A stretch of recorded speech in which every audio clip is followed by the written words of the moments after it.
Hello everyone. Welcome back to Young Master Tom. In today's video, I will summarize Season 1 of the anime Jujutsu Kaisen. But please note, this is a movie recap video, so it will reveal the entire movie content. So please consider before continuing to watch. Our main character is named Itadori Yuji. He is calling the hospital to check on his grandfather's health, but his grandfather advises him not to visit, but should spend time on school clubs. That evening, a black-haired young man is searching for something inside the school weather station, but searches endlessly without finding anything. Meanwhile, at the Paranormal Research Club, Thinking, along with the members, are confronting the student council president. He threatens to shut down this club. Due to lack of activity reports, the girl in the club quickly presents a research report. They say there is something mysterious happening on the football field, and it is affecting the members of the club. Football players are getting sick. These are strong athletes, so them falling ill is unbelievable, but the club president claims it is just ticks causing it. Yuji immediately argues back. He says it is still part of the activity report. The guy then says Yuji signed up for the track club, not this club, so this club will have to disband due to lack of members. Actually, he did register for this club. The track and field club coach changed it because he needed you to win the championship. Then he challenged you to a match. If you win, he will let you go. The black-haired guy was still lurking around the school looking for something. Then he went to the football field and discovered some cursed spirits. Turns out what he was looking for was a special grade cursed object. The teacher and Yuji competed in shot put. He threw so impressively it amazed all the students. Unfortunately, Yuji threw it so hard he broke the world record. Even the coach was amazed along with the students, who were already in awe. After wrapping things up, Yuji quickly said goodbye to everyone to visit his grandfather at the hospital. As he ran past a black-haired young man, the young man sensed something unusual inside him, but he ran way too fast, leaving the young man impressed. Yuji's grandfather wasn't pleased that he came to visit, not wanting his grandson to waste his time. He also said before passing, he wanted to tell you about your parents, but you refused to listen. He believed Yuji was very strong, so you should use that strength to help others. It doesn't matter if no one repays you, as long as you help leave this world surrounded by many people, unlike him, who was all alone. After that, Yuji's grandfather passed away. A black-haired young man came to the hospital to meet Yuji and introduced himself as Fushiguro Megumi from the Jujutsu Technical College, and to demand that Yuji hand over the cursed object, also mentioning the thousands of tragic incidents and disappearances that happen every year are all connected to these cursed objects. Places like schools and hospitals are where negative emotions gather the most intensely. Those negative emotions give birth to curses. That's why schools secretly keep a cursed object as a protective charm. However, over many years, the seal on the cursed object weakens, and it becomes prime bait to attract other curses. The cursed object placed at the school where Yuji is located is extremely dangerous and classified as a special grade threat, but Yuji said the item inside was already handed over to the club members for safekeeping, and even mentioned they would enter the school tonight to unseal it. Megumi warned that if they did that, they would meet their end, so Megumi and Yuji rushed to the school in a panic. The two club members were removing the seal and discovered a human finger inside. Then, a swarm of curses appeared above them upon arrival. Yuji sensed an overwhelming pressure, so Megumi decided to go in alone and told Yuji to wait outside. The two club members were currently under attack by cursed spirits. Megumi entered and encountered a cursed spirit. He immediately summoned his divine dogs to deal with it. Yuji was frustrated at having to stay outside. He debated whether to go in, as he felt some fear and hesitation about the risks. Then he remembered his grandfather's words about helping others. Megumi found the two kids at the club, and they were almost swallowed by the cursed spirits. They were almost gone. Just then Yuji kicked through the window like a hero. He smashed the green monster and saved them both. The two cursed spirits then devoured. The monsters looked delicious. Yuji saw the finger. Megumi said it was the special grade cursed object Ryomen Sukuna. If the monsters ate it, they would gain immense cursed power. Another monster dropped from above and attacked Yuji. Megumi pushes him away to save him, This causes Megumi to get grabbed by the monster and beaten badly. Just a little more and it would have sent Megumi to the afterlife, but Yuji arrives just in time to help. Megumi says that only a curse can cleanse another curse, so he advises Yuji not to fight since he can't defeat it, but Yuji keeps fighting because he doesn't want to abandon Megumi. While being grabbed by the monster, Yuji decides to swallow the finger, then his power erupts. So you took down that monster, but now you look completely different, with strange markings all over your body, and even extra eyes on your face. Then you stood there laughing like a madman, and threatened to wipe out humanity. Turns out this happened because you swallowed that finger, now it's possessing your body. But it seems like it hasn't fully taken over yet. Witnessing Yuji seemingly become a cursed spirit made Megumi break out in a cold sweat. So Megumi decided to purify Yuji as if he were a curse, but Yuji insisted he was completely fine and asked why he needed to be purified when nothing was wrong. Suddenly a white-haired blindfolded young man appeared. This person was Megumi's teacher. The blindfolded teacher was named Gojo Satoru. He even took a picture of Megumi looking exhausted and threatened to show it to the second-year students, which seemed to annoy Megumi a bit. Then he asked about the finger situation and Yuji admitted he swallowed it and it was gone. Seeing this guy swallow a finger yet remain completely fine, so he asked if you could switch places with Sukuna, told him to come out for 10 seconds so they could spar a bit. Then after 10 seconds, everything would go back to normal, so you let him out to fight the guy. He threw tons of punches but missed most of them. Then the guy also used a few moves to show off for his students, making Na admit that even blindfolded, the teacher was strong. Then the 10 seconds were up and everything easily returned to normal. Teacher was very surprised by this. Then he made the student pass out. He said the student had great potential to be a vessel. Inside the sealed room, Yuji was tied to a chair. The teacher said the school council had sentenced him to execution, but he helped postpone the execution and explained about the fingers to him. He said Sukuna has 4 arms, so he has a total of 20 fingers. Currently, the Sorcery Association has 6 of his fingers, and these fingers are extremely powerful, so it can never be destroyed. When you die, that cursed thing will perish too. The council members are cowards, so they wanted to eliminate you outright, but he said that would be a waste, because a vessel capable of controlling that curse like you is extremely rare. Hard to find. He told the council you'll face judgment eventually anyway, so wait until you've consumed all 20 fingers and execute everything at once. So now he's giving you 2 choices. Option 1 is to meet your end right now. Option 2 is to face your fate after collecting all 20 fingers. You have had time to reflect on many things in life, visiting 2 of your club comrades. Then your master came to ask for your decision. He also warned you would face many hardships on your quest for those fingers. You might witness terrible things, or even find yourself in similar dire situations. You went to your grandfather's remains. You recall the teachings of your mentor. Then you ask if the old man still has that other finger. He immediately hands it to you. Then you swallow it. When he witnesses you easily subduing the cursed spirit, he immediately declares you a once-in-a-millennium prodigy. And what just happened was your answer. You say you still wonder why you were sentenced to execution, but you still want to fight against the curses, want to decide for yourself how you will meet your end, and you will swallow all those ridiculous fingers, no matter what happens, because your fate is already sealed. He told you to pack your things and head to Tokyo to enroll in the school. The sorcerer also said including you makes 3 first-year students, exactly 3 students, on their way to meet the principal. Then Na appears, saying once my dad controls this guy, the first one he will take out is you. Blindfold. The teacher tells Yuji this guy is a demon.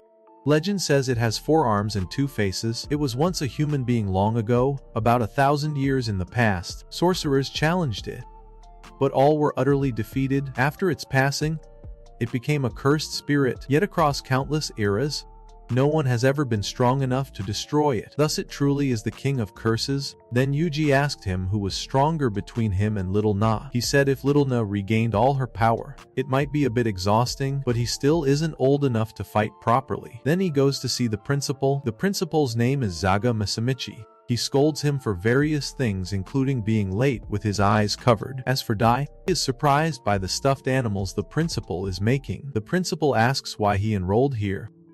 He says he wants to help others because of his grandfather's words. His grandfather's words. The principal isn't happy that he fights for others, he says. Then he takes out a stuffed seal to fight him. He said human nature reveals itself when pushed to the edge. So Uncle Hai's kid will keep beating you until he hears. A convincing answer. Uncle High's kid is quick and even taunts. He humiliates you then knocks you flat. The principal keeps questioning you. You fought back against the beast and quickly subdued it. Then you told the teacher that to consume little only you could do it.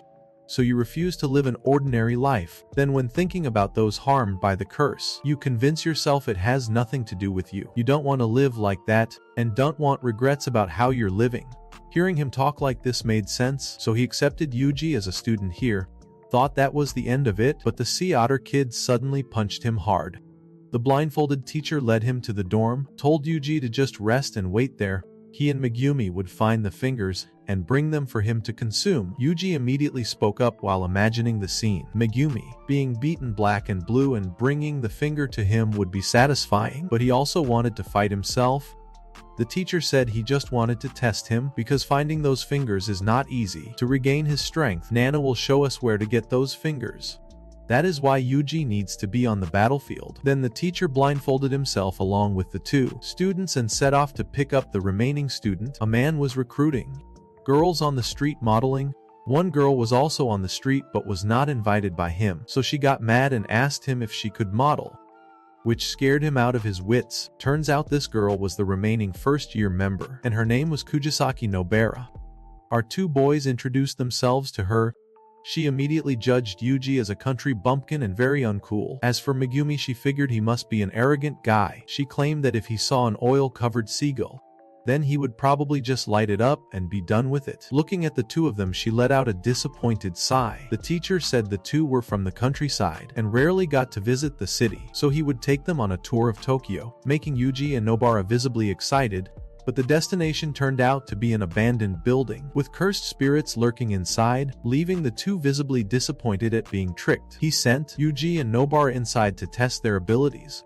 But his real intention, this was to test Nobara's true strength, because the curses in the city are much stronger than in rural areas. They are born from the negative emotions of humans. The more densely populated an area, the stronger they become. The teacher also gave Yuji a curse tool, thinking he still could not control his cursed energy, so using an imbued curse tool would make fighting with cursed energy easier, and warned him not to let that troublemaker out or he might wreak havoc in this area. Then both of them ventured deeper inside. Nobara insisted on splitting up to save time. Yuji was worried because it seemed a bit dangerous, so he got beaten up pretty badly.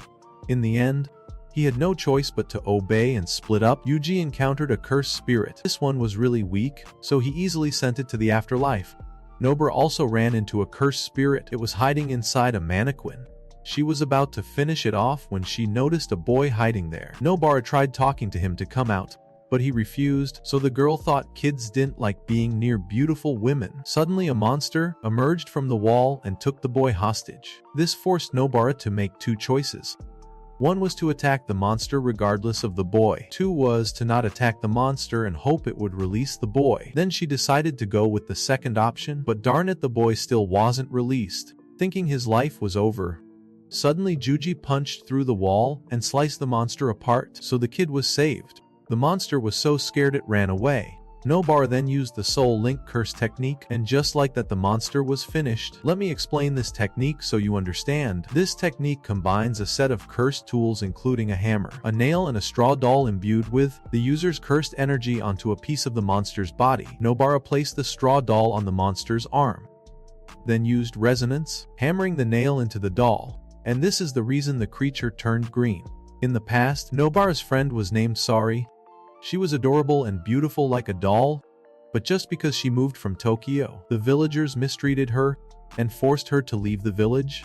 Nobara told Yuji the reason she came to the Jujutsu school was because she hated the countryside and wanted to live in Tokyo. This was how she could come here without worrying about expenses, even though it is dangerous.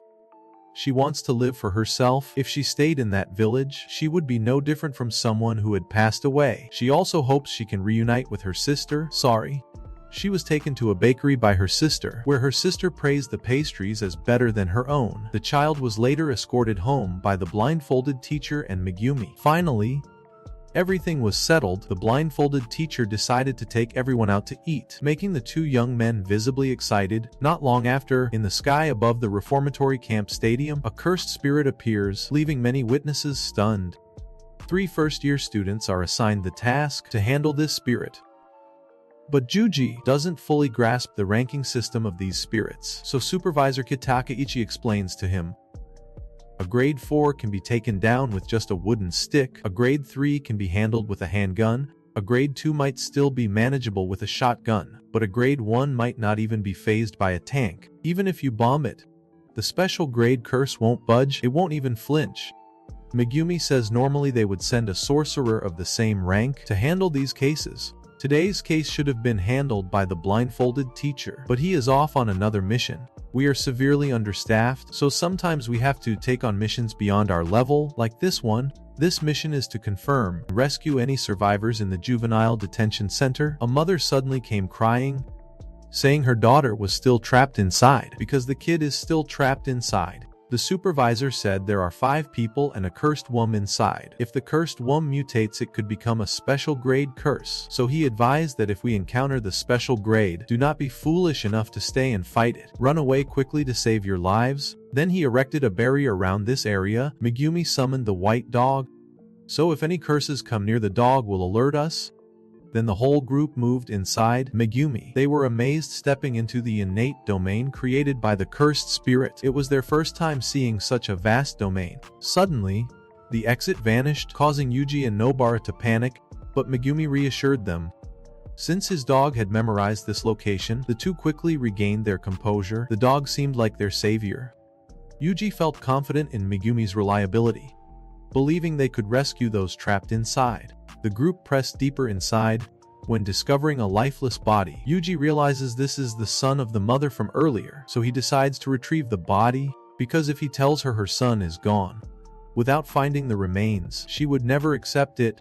But Megumi refuses and insists on moving forward to verify the status of the remaining survivors. He says he once saved those who don't deserve it. This guy once hit a little girl while driving without a license. This is his second offense. Besides, he is no longer alive. As for Yuji, he always wants to save others so they can have a proper passing, but if saving one person could cost the lives of others, what then? But Yuji still disagrees and asks Megumi, why did you save me back then? These two are so annoying, so Nobara stops them and yells at them. While yelling, she suddenly falls to the floor. The white dog is taken out. Without warning, a cursed spirit suddenly appeared. They both realized it was a special grade curse. Breaking into a cold sweat, Yuji used cursed tools to attack it. This caused his arm to be severed, and his sword was completely shattered. The situation became desperate, so he had to ask for help from Kana. But Kana refused to come out. He said if he came out, he would kill your 2 friends first, then he would deal with that cursed spirit later. Because he was feeling frustrated, Yuji completely lost control of his body. Yuji was so furious his face turned pale, so he told Megumi to find Nobara and escape, while he would hold off the monster. Once they were safely out, he would deal with Nara. Megumi summoned his night raven and flew away. Meanwhile, Yuji was slammed into the wall. The monster kept attacking him with terrifying energy. He struggled to block its attacks. Spirit began to waver. He feared this end was not what he had envisioned. And you also realize you are too weak. You once thought you were strong enough to choose how you would go. But right now, you are terrified of what is coming. Tears start falling from your eyes. You decide to put all your faith into one last punch. Nobara is furious at the monster because it is about to swallow her whole, and in the end, she does get swallowed, but it is actually Megumi's frog, and Megumi arrives just in time to save her. Yuji's punch was powerful, but unfortunately, the monster blocked it effortlessly, without any difficulty at all. Suddenly he heard a howl. Turns out it was Megumi's dog. It meant everyone was safe now. Then Sukuna stepped out, scaring the monster so bad it turned pale. Sukuna planned to make Yuji submit to him, so he invited the monster to team up against Megumi. But the monster took the chance to sneak attack Sukuna when his back was turned, so the monster got beaten to a pulp. It tried to fight back but couldn't do anything to Kana.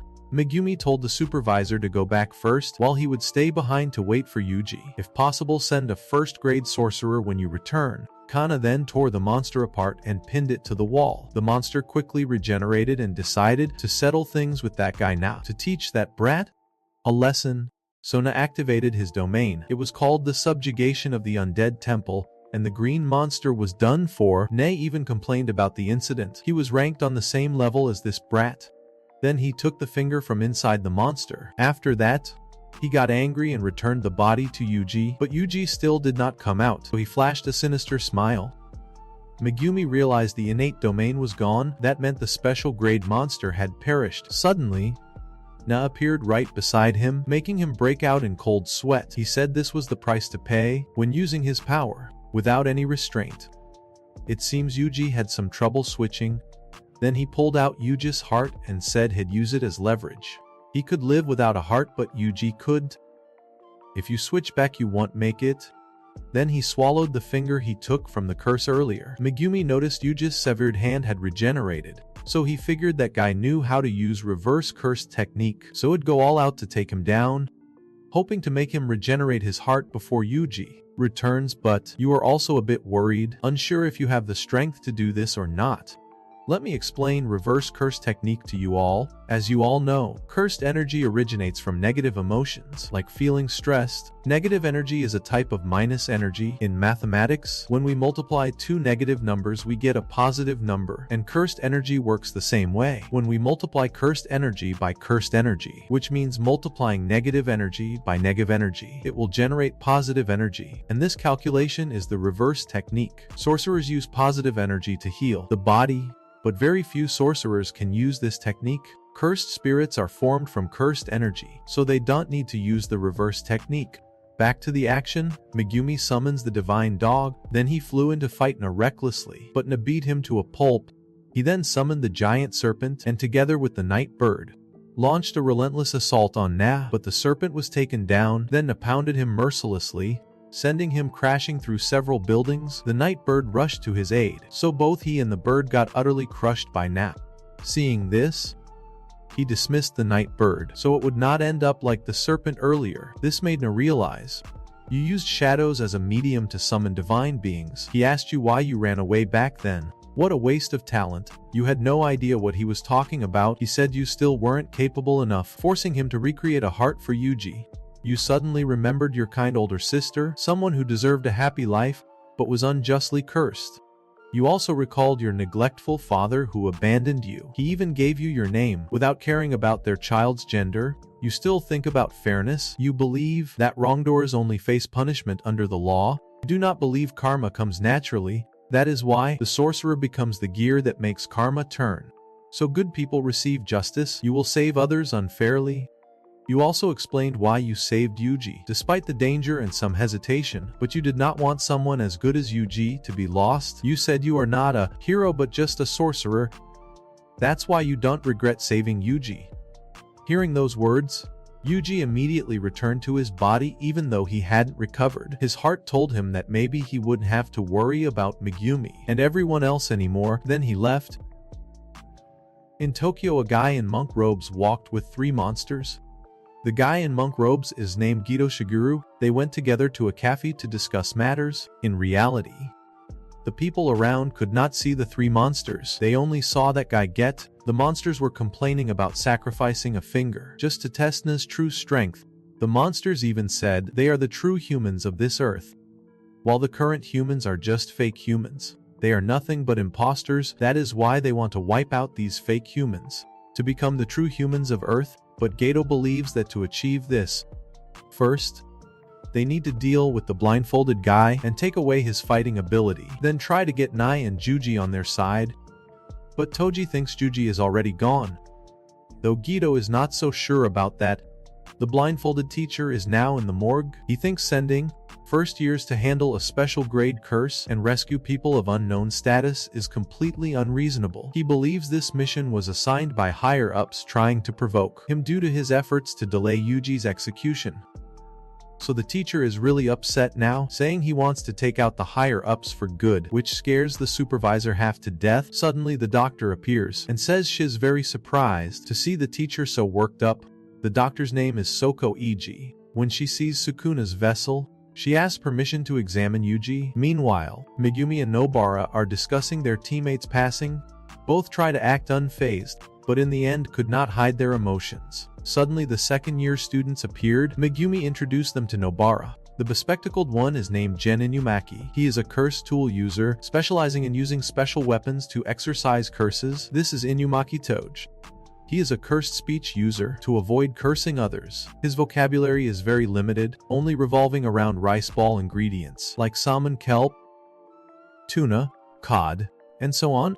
And finally Panda. There is also another person named Zuda. Currently, he is abroad. He is the only one Megumi respects. But what Nobara wanted to hear most was about Panda, yet Megumi did not say anything more about it. They came here to invite the two of them to join the exchange event with Kyoto School. This is an annual event between jutsu schools. Originally, only second and third years were supposed to participate, but since the current third years are suspended, they are short on people. That is why we had to invite the first years. Those two. Nobara wondered why they were so free despite the manpower shortage. The second years explained they were only free for now. Negative emotions built up from late winter to spring, and by summer, they turned into curses. That is also when everyone will be busy, using Yuji as motivation to grow stronger. So the two agreed to join. Somewhere in Yuji's mind, Yuji was furious at that guy Na for taking him out. The two of them exchanged words and ended up arguing. And the two guys started throwing punches, but Yuji was no match for that guy Na. He told him this place wasn't the afterlife but his old man's personal domain. And he said neither of them had actually passed on yet. If he accepted his terms, had let him come back to life. He said there were two conditions. First, when he extended their pact, he had to surrender his body for 1 minute. Second, he had to forget about this condition, plus it showed a bit of concern for Megumi.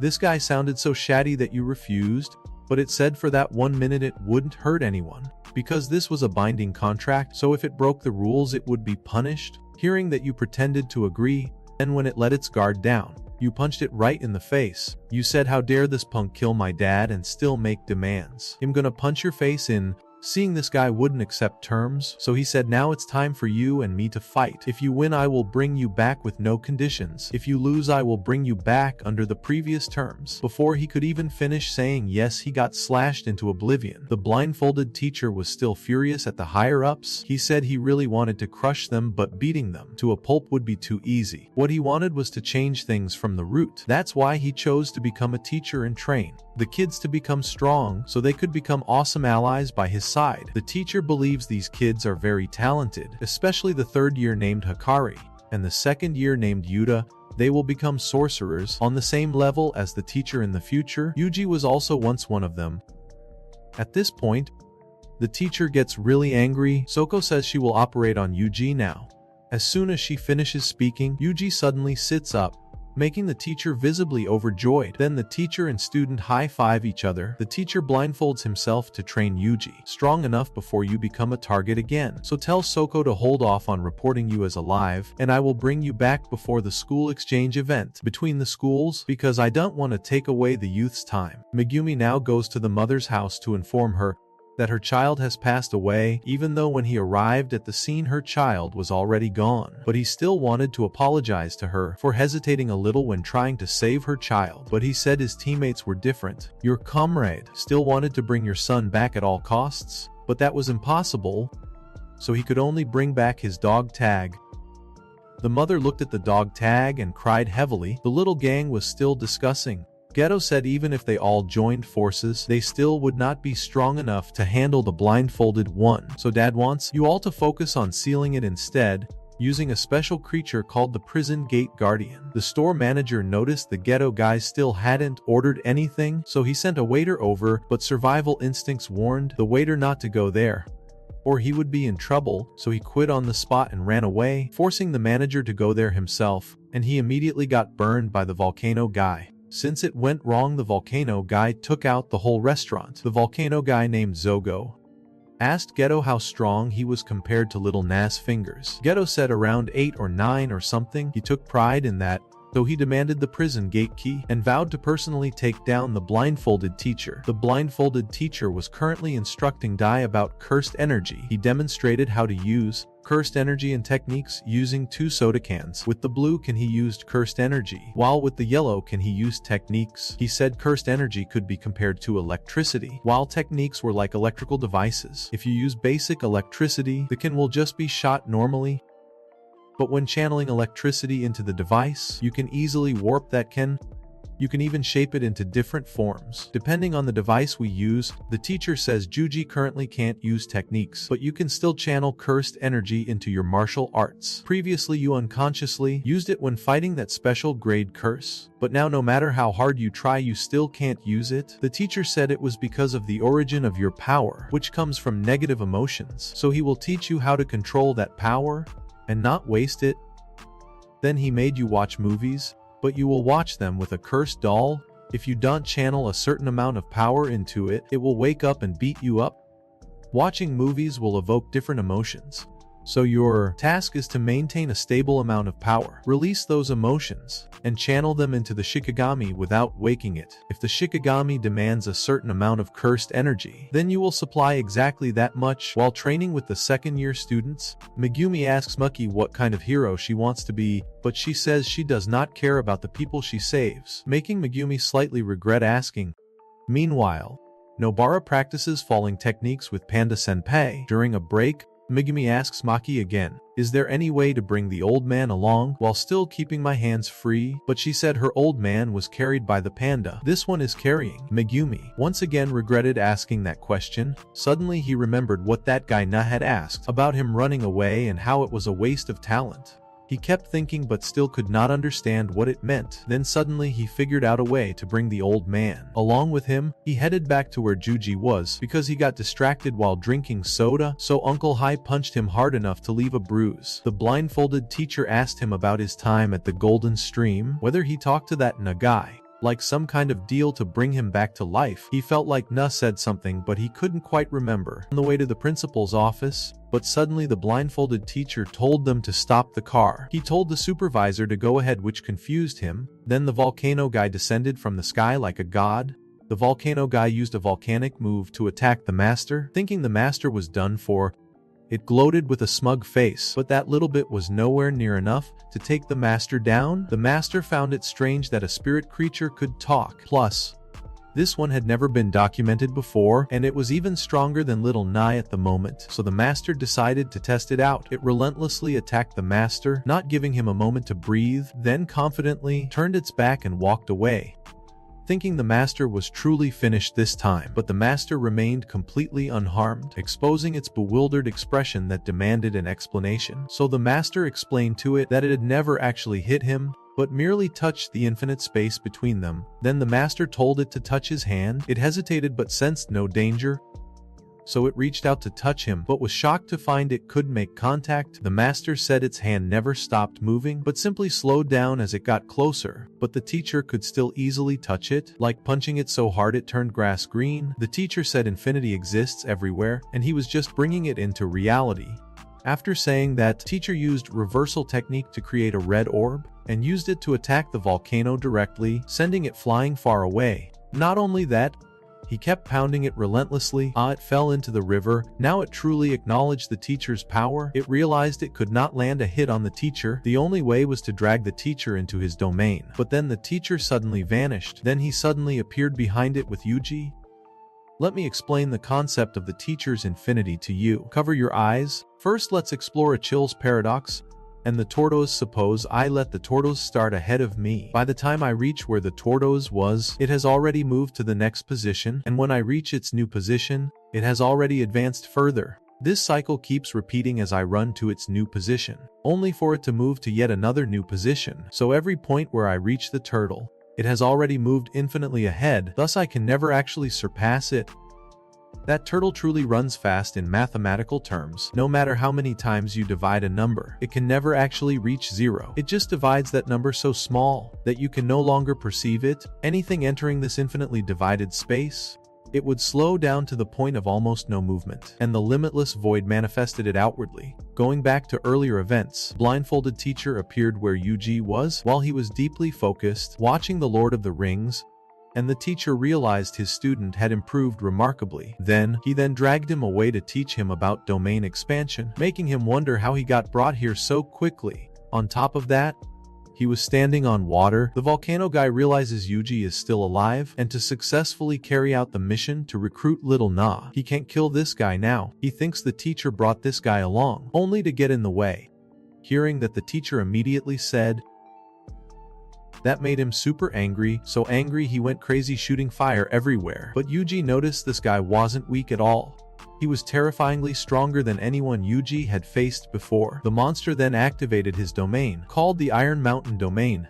The teacher said deploying a domain consumes a lot of energy, but it is very useful. The techniques the monster deployed inside here will surely trap them. But the teacher said we know how to counter it, and the most effective way to counter a domain is to deploy our own domain. After saying that, the teacher immediately removed his blindfold. The teacher's domain overwhelmed the monster's domain, forcing it into a state of complete helplessness, making it unable to see or feel anything. At the same time, it could see and sense everything. It would receive an endless stream of information and slowly fade away, withering away. But the master said he would spare it this time because he still had questions for it. Then the master tore its head off. He asked who had sent it here. Its monstrous allies were considering saving it. Guido said he did not want to reveal himself to the sorcery school, so he would not intervene. So the tree person jumped in to save it. The tree person used his ability to create a field of flowers, causing both teacher and student to get lost in it and lose focus for a few seconds. So the volcano guy was saved, which surprised the teacher with the hiding skills of the tree person. So he judged it to be even more dangerous than the volcano guy could handle these guys. So the teacher decided to train him even harder and let him showcase his skills in the upcoming inter-school magic exchange event. The Tokyo principal is really pissed off right now because he has been blindfolded for so long without any progress, making the supervisor sweat bullets. Gita returns to the base where we meet a scar-faced guy. His name is Mahito. This guy is really arrogant. If I ever meet him in real life, I would punch his face in. And this group is discussing sealing the blindfolded teacher. They plan to carry it out on October 31st. In Shibuya, the second-year students are gossiping about the school principal. Kyoto will attend the upcoming exchange meeting. He is a member of the council. Surely the incident involving Dai, who lost his life during a council mission, will also be discussed. Additionally, students from that school will also attend. This catches Maki's attention. Nobara and Megumi have clashed with the Kyoto students. This big guy is named Oyoto. He is a third-year student at Kyoto School. This girl is named Mei. She is a second-year student and Maki's sister. Hearing this girl mock Yuji made both of them so mad they wanted to punch her face in. The buff guy wanted to test both of them because he wanted to see if they were strong enough to replace Zuda, since Zuda is currently on an overseas assignment and can't participate. Plus the guy really admired Zuda's performance last year, since he was a first-year student who not only participated but also shook up the whole tournament. Then the guy asked Megumi about his ideal type of girl, leaving both of them completely baffled. The guy continued, if the answer is not convincing, he will beat you up. Sanko even said his type is long legs and a big butt. He said preferences reflect a person's entire character. If someone has boring taste in women, then that person is boring themselves, and he absolutely despises boring people. To avoid conflict, Megumi reluctantly answered him. He said he does not have any particular type as long as they are someone with strong convictions. He would not ask for anything more. Finding the answer too boring,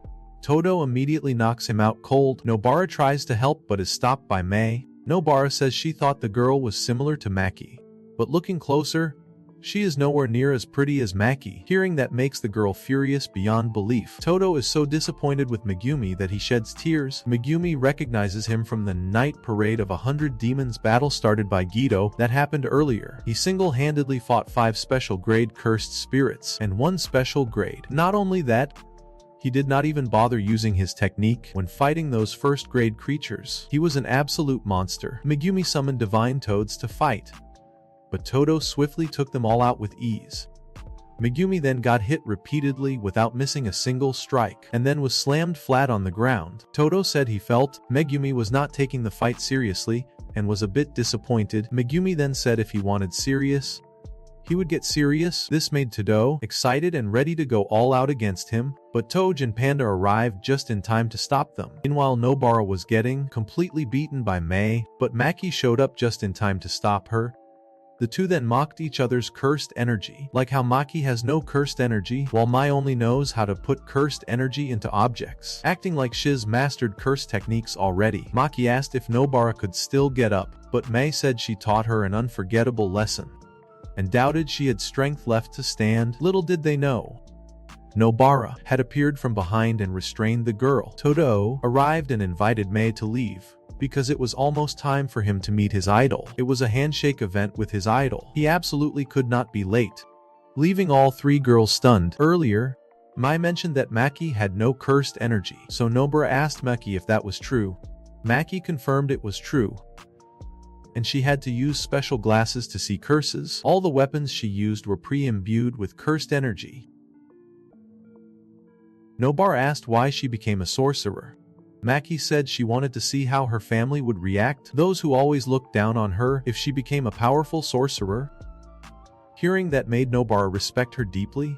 The Kyoto principal waited for the Tokyo principal to discuss matters, but he never arrived. Then the blindfolded teacher suddenly appeared. He said he gave the Tokyo principal the wrong time, so he would be late.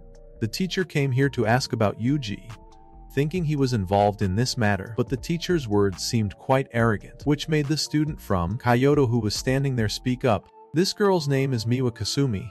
In fact, she is a devoted fan of the teacher. Blindfolded, hearing the teacher respond to her made her tremble with excitement. Teacher, he also warned about the level of those curses that can communicate. Furthermore, he also emphasized the students are getting stronger day by day. The teacher mentioned the wave, the power suppressed by the traditions of higher-ups like him, has been held back for so long, is gradually growing and continuously evolving. Therefore, in the future, special ranks will no longer be the highest measure, and if they only watch out for the teacher, they are already mistaken. After saying this, the teacher left and mentioned he would return in 2 hours. The new Tokyo principal had just arrived. Since the wait was long, Maiwa was asked by the principal to go buy tea for him. She left hoping she could still catch up just in time to ask for a photo with the teacher. Meanwhile, Todo got to shake hands with his idol, and he looked absolutely thrilled. Miwa also got her photo taken with the teacher. The blindfolded girl happily returned to the principal, but completely forgot about buying tea for him. About a month later, there was a student named Junbi,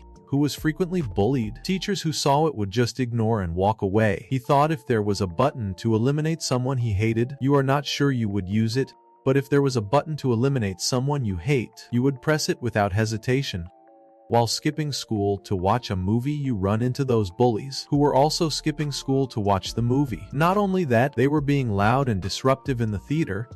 This annoyed the scar-faced guy who was also watching, so the scar-faced guy took care of those 3 punks. Their heads were messed up in a really scary way. Jumbi witnessed this and chased after the scar-faced guy. Scarred face. He was surprised this kid could see him. The kid asked if he could do the same, which surprised him even more. Yuji and a first-grade sorcerer named Nanami Kento arrive at the movie theater. They go inside to investigate the recent incident. Nanami tells Yuji to look for cursed energy residue, but Yuji keeps looking and still can't see it. Nanami says using Jujutsu leaves behind residue, and it's very faint. You have to focus and look really closely to see it. After focusing, Yuji finally saw it. The two of them exchanged a few words along the way, but Yuji felt they did not really get along well. Nanami was introduced to Yuji by their blindfolded teacher. In the past, Nanami first worked as a sorcerer, but he thought this job was miserable, so he switched to an office job. Yet he still found it just as miserable, because both were equally terrible, so he decided to choose a career that better suited his abilities, and so he returned to being a sorcerer. He also said he trusted the blindfolded teacher, but he didn't respect him. Moreover, he still didn't acknowledge Yuji as a real sorcerer, so he told him to try and prove himself. The camera caught a student kid, but he believed this was caused by a cursed spirit. Both went up to the rooftop and found 2 cursed spirits. He said each of us would handle one. If Dudai can't handle his, just call me. Hearing that, Yuji told him not to underestimate him, replied that to him.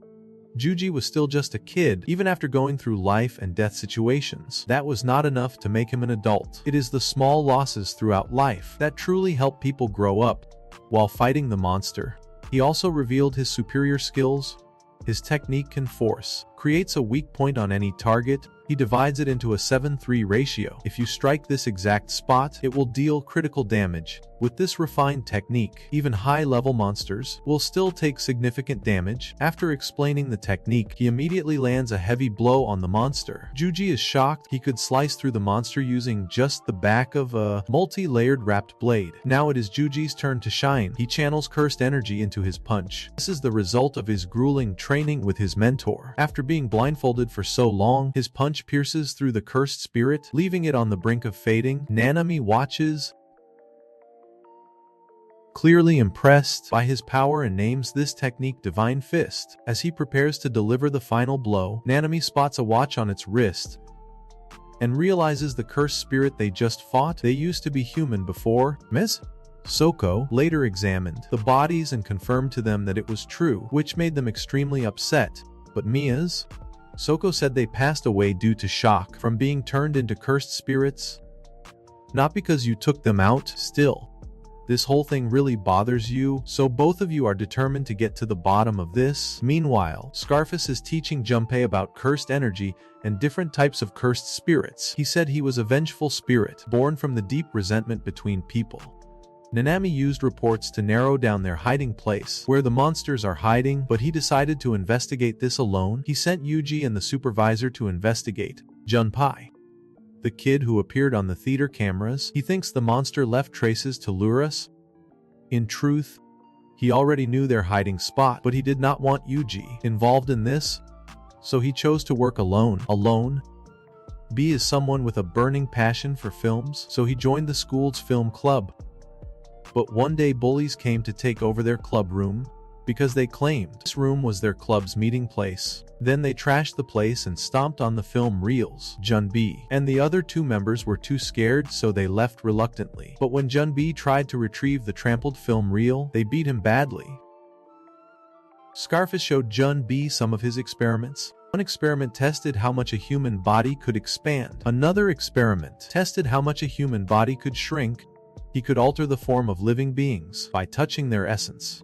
Scarface thought Junbi was used to seeing lifeless bodies, but Junbi said if this was his mother, he could not bear it and would despise him. He knew humans were wicked, so he did not care about others passing away. The scarred man believes humans have no heart. People tend to exaggerate what they cannot see, but for someone like him who sees clearly, when body and soul are one and the same, life holds no value or weight. It is merely a cycle. Like water flowing between heaven and earth, we are no different, without value or meaning. So how we live is our own choice. Yuji and the supervisor observed Junpei. They used a low-level curse to test his abilities. Because ordinary people cannot see curses, the supervisor, planned to use the curse to attack Junbi. 4 scenarios. First scenario, if he does not react to the curse, then Daidu will appear and handle it. Second scenario, if he sees the curse but cannot deal with it, Juji will handle it too, then interrogate him about the recent homicide case. Third option, if he sees and removes the curse himself, arrest him immediately. Fourth option, if he possesses abilities of a second-grade sorcerer or higher, retreat and inform Nanami. Nanami had already reached Scarface's hideout. He told Scarface he dislikes overtime work, so you better wrap this up quickly. Hurry up so we can finish this brutal fight. Nanami uses his supreme skills to slice off Scarface's arm, which surprises Scarface a bit since he used cursed energy to block but still got his arm cut. Then Scarface asks him which comes first, the body or the soul. He does not want to answer, but reluctantly says the body. But Scarface claims the soul existed first. The form of the body depends on the form of the soul. That is why he can make his severed arm return to its original form of the soul. Then he takes out a human specimen and uses it. Due to the changes, Nanami thought it was already 5:30, and you need to clock out at exactly 6. The teacher came to invite Junpei to the funeral of 3 who recently passed. He thought they were your friends, because you had no one else to hang out with. So they hung out with you. Hearing those absurd words made you furious enough to want to knock him out? Due to a moment of carelessness, the supervisor let the cursed spirit escape. Yuji immediately chased after it to catch it. Then you run into Junpei and the teacher. You realize Junbi can see the curse, so you ask to talk, but the teacher keeps interfering, so you pull down his pants and run away, making him chase you. But right after you appear behind Junbi, Nanami and Scarface are still fighting fiercely. When seeing a curse crying pitifully, Nanami suddenly remembers what Soko said. Once a soul has transformed, it cannot be saved, so go all out because it will also be better for the victim. The scarred face suddenly transformed its legs to increase speed and tried to touch his soul, but he used his cursed energy to subconsciously shield his soul. However, he felt that if the scarred face touched him a few more times it would be dangerous, so he decided to go into overtime. Then his cursed energy skyrocketed, astonishing the scarred face. The scarred face was surprised, thinking this was a binding vow, a time limit to restrict power, and when working overtime, his power increases. Nanami also reveals his 7:3 ratio technique too. He even states it can affect non-living entities as well. Then he uses his speed to retreat and lays out 2 ways to defeat Scar. The first is to deal enough damage until his cursed energy runs out, but he quickly dismisses this as unfeasible. The second method is to concentrate everything into one decisive strike. Then he unleashes his technique. It is called the 10 Shadows technique, shattering the wall to pieces, forcing Scars to be wary of this superior technique. But it was unexpectedly countered by his technique, severing its leg, yet he chose not to finish it off and instead retreated, telling it to heal itself, and if both of them survived, they would meet again someday. He left while it was crushed under the collapsing walls. Junpei recalls Scar's warning. If you see someone with buttons like this, they are a student from the Jutsu school and you should befriend them, but you wonder, are not Jujutsu sorcerers the enemies of the scarred face? Yuji kept trying to contact the supervisor but could not get through because he was busy recapturing an escaped cursed spirit. So Yuji decided to ask Junpei directly about the incident at the movie theater. But Junpei said he only recently started seeing curses. Then the two sat down to talk. Since the incident happened at the movie theater, the two ended up discussing movies. Unexpectedly, they got along incredibly well. Perhaps it was because their blindfolded teacher had drilled them with countless films, so Yuji had such a deep understanding. Guido was watching from above and witnessed their closeness. This made his plan easier than ever. Junbi was even surprised when Yuji asked him to go see a movie, and even exchanged phone numbers, because this had never happened to Junbi before. Suddenly Junbi's mother passed by while shopping and saw her child talking to a friend, so she casually invited Yuji to join them for a meal at home.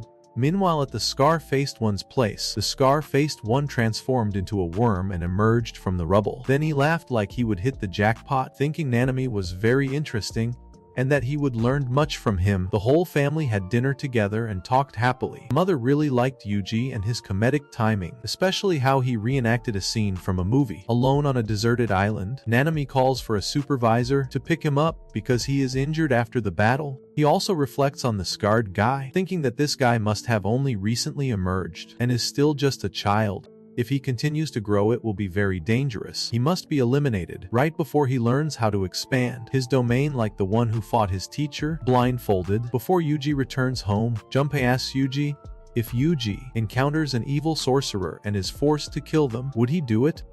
But Yuji says even if they are bad, he still would not want to do that. When taking someone's life, it will seep into his life. The value of life will become vague. He fears he will no longer recognize the value of the people he cherishes. That night when Jun's mother wakes up, she sees a finger of little Na on the table. A cursed spirit also appeared behind her, and she passed away. Yuji wanted to go on a mission with Nanami to support him since he was injured, but he refused, because when you work as a Jujutsu sorcerer, there will inevitably come a day when you face someone you have to eliminate. Now is not the time for you to confront that. Then he told him to keep watching Junpei. This made him think deeply about his reluctance to harm anyone, even those who wronged him. After his mother passed away, the scarred face poisoned Junbi with dark influences. Junbi believed that the bully from the film club had placed little Na's finger in his home. The bully came from a wealthy family and was adored by many female students. Won first prize in a national book summary contest, but in reality the entry was not his own work. It was stolen from someone he bullied. Junbi walked to school alone in his mother's black outfit. With dark thoughts weighing on his mind, Scarface used a barrier to surround the school to prevent anyone inside from leaving. He had planned everything since Junbi and Yuji first met, and would force the two to fight each other, forcing Suji to make a contract beneficial to Na. The finger in Junbi's house was placed there by Gito. His goal was to have the sorcery school come retrieve it, but Scarface did not know what schemes this guy was plotting. All the students passed out. Leaving the teacher bewildered, Junbi confronted the bully about the finger incident in his house, but the bully had no clue what he was talking about, so Junbi cursed him and beat him mercilessly. He almost sent him to meet his ancestors. Then Juji showed up and witnessed everything unfolding. Juji could not hide his shock. Junbi coldly said, Juji and Junbi started fighting. Junbi summoned a jellyfish-like cursed spirit. It attacked and restrained Juji. Junbi said that no one has the right to stop others from taking someone else's life. Those who deserve it should not be spared. Junbi was taught cursed techniques by the scarred man. The technique he uses carries a toxin extracted from his cursed energy and released through touch of the divine technique. Yuji escaped the jellyfish and grabbed Junbi, then smashed the jellyfish to pieces, then punched Junbi and the jellyfish out the window, leaving Junbi shocked by Yuji, completely unaffected by his own toxins, and furious because Yuji blocked his path to avenge his mother. But Yuji was off balance at that moment, so Junbi saw this as the perfect chance to strike. Yuji wasn't an easy target. He fought back fiercely and punched Junbi back into the school building. He tried to reason with him, telling Junbi he didn't understand his motives, but those things weren't worth sacrificing his own life for. He also rejected, forget the idea that humans have no hearts. Junbi. That was just what the scar-faced guy brainwashed Junbi into believing. Junbi sobbed, saying if humans really had hearts, then both he and his mother were cursed by those very humans. The pain was too much for him to bear. Now he can no longer tell right from wrong. He is completely lost. With that, he unleashed his cursed technique on Yuji, but Yuji did not even try to dodge. This shocked Junbi.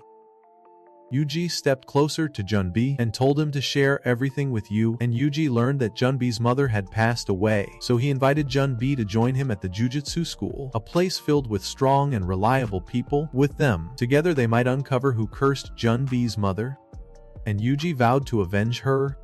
Then the scarred guy appeared and immediately attacked Yuji. From the description, Yuji realized the scarred guy was the cursed spirit. Fought Nanami. Then he urged Junpei to run away even though he did not know what is the relationship between the two. But this guy is extremely dangerous. Junbi immediately says Scarface is not a bad person. When the words bad person are spoken, suddenly Junbi recalls Scarface's experiments. Then Scarface touches Junbi and uses transformation. This turns Junbi into a spirit. Junbi immediately attacks Yuji. With no other choice, Yuji has to ask Bina for help, requesting him to turn Junbi back to normal, and you would accept everything he wanted, but he refused. That surprised the scarred face, because Na rejected the binding contract. Actually, the scarred face didn't know Na had already made a contract before, and even Dai had forgotten about it. These two laughed like they hit the jackpot, making Yuji remind himself again, no matter what, there are still curses. Yuji helplessly watched as his friend turned into a spirit. It made him deeply sad because his dream had vanished. The scarred guy was still very happy when he realized Junpei was gone. That made Yuji unable to hold back his rage, so he punched its face hard, making it completely surprised that Yuji could actually hit its soul. It quickly realized the reason was because Yuji had two souls inside his body, and that allowed Yuji to sense the contours of souls. But Yuji was still extremely angry and swore to kill this arrogant bastard. Scarface is still plotting to make Yuji even angrier. If Junpei's passing wasn't enough, we'll take out every student in this school, because it wants to force Yuji to form a pact favoring Na and pull Na to its side. But unfortunately its opponent happens to wield the perfect counter to its power. Then Yuji charges in and pummels Scarface relentlessly, adding even more scars to that scarred face to avoid getting more scars. Scarface fights back viciously, destroyed the entire school. Scarface then transformed his arm into a drill and attacked with it. Yuji quickly grabbed its arm. When the arm suddenly sprouted spikes, injuring him, but he still refused to let go, instead using it to drag Scarface to the ground. He then punched the ground to create a smokescreen, seizing the chance to close in on Scarface, and punched it, but spikes grew from its body, piercing through him. Then it tried to touch his soul to demand Na. But little Na thought this was an insult to him, so she told Scarface to know his place, because last time Scarface and little Na laughed at Yuji. So this time little Na would let Scarface off once, but if it happens again, little Na swore she would beat him up until there is no more room for new scars, until his face looks like a ghost. Then Yuji started punching his face repeatedly, thinking it was cool. But no, Scarface appeared behind him and was about to smash Yuji's face. Scarface thought he was being cool by retaliating, but no, Nanami showed up just in time to save the day, and Nanami turned out to be the real cool one. Yuji filled him in on the situation. He asked about Scarface getting a bloody nose. Yuji said it was because he punched him, and he also found out Scarface had touched Yuji. Yet Yuji was completely unharmed, so he quickly analyzed the situation. First possibility, Scarface's technique does not work on Yuji, or the second reason, it did not kill Suji for some purpose, but whatever the reason, it benefits Fita, so he decided to kill it right here. Then our two warriors teamed up to fight.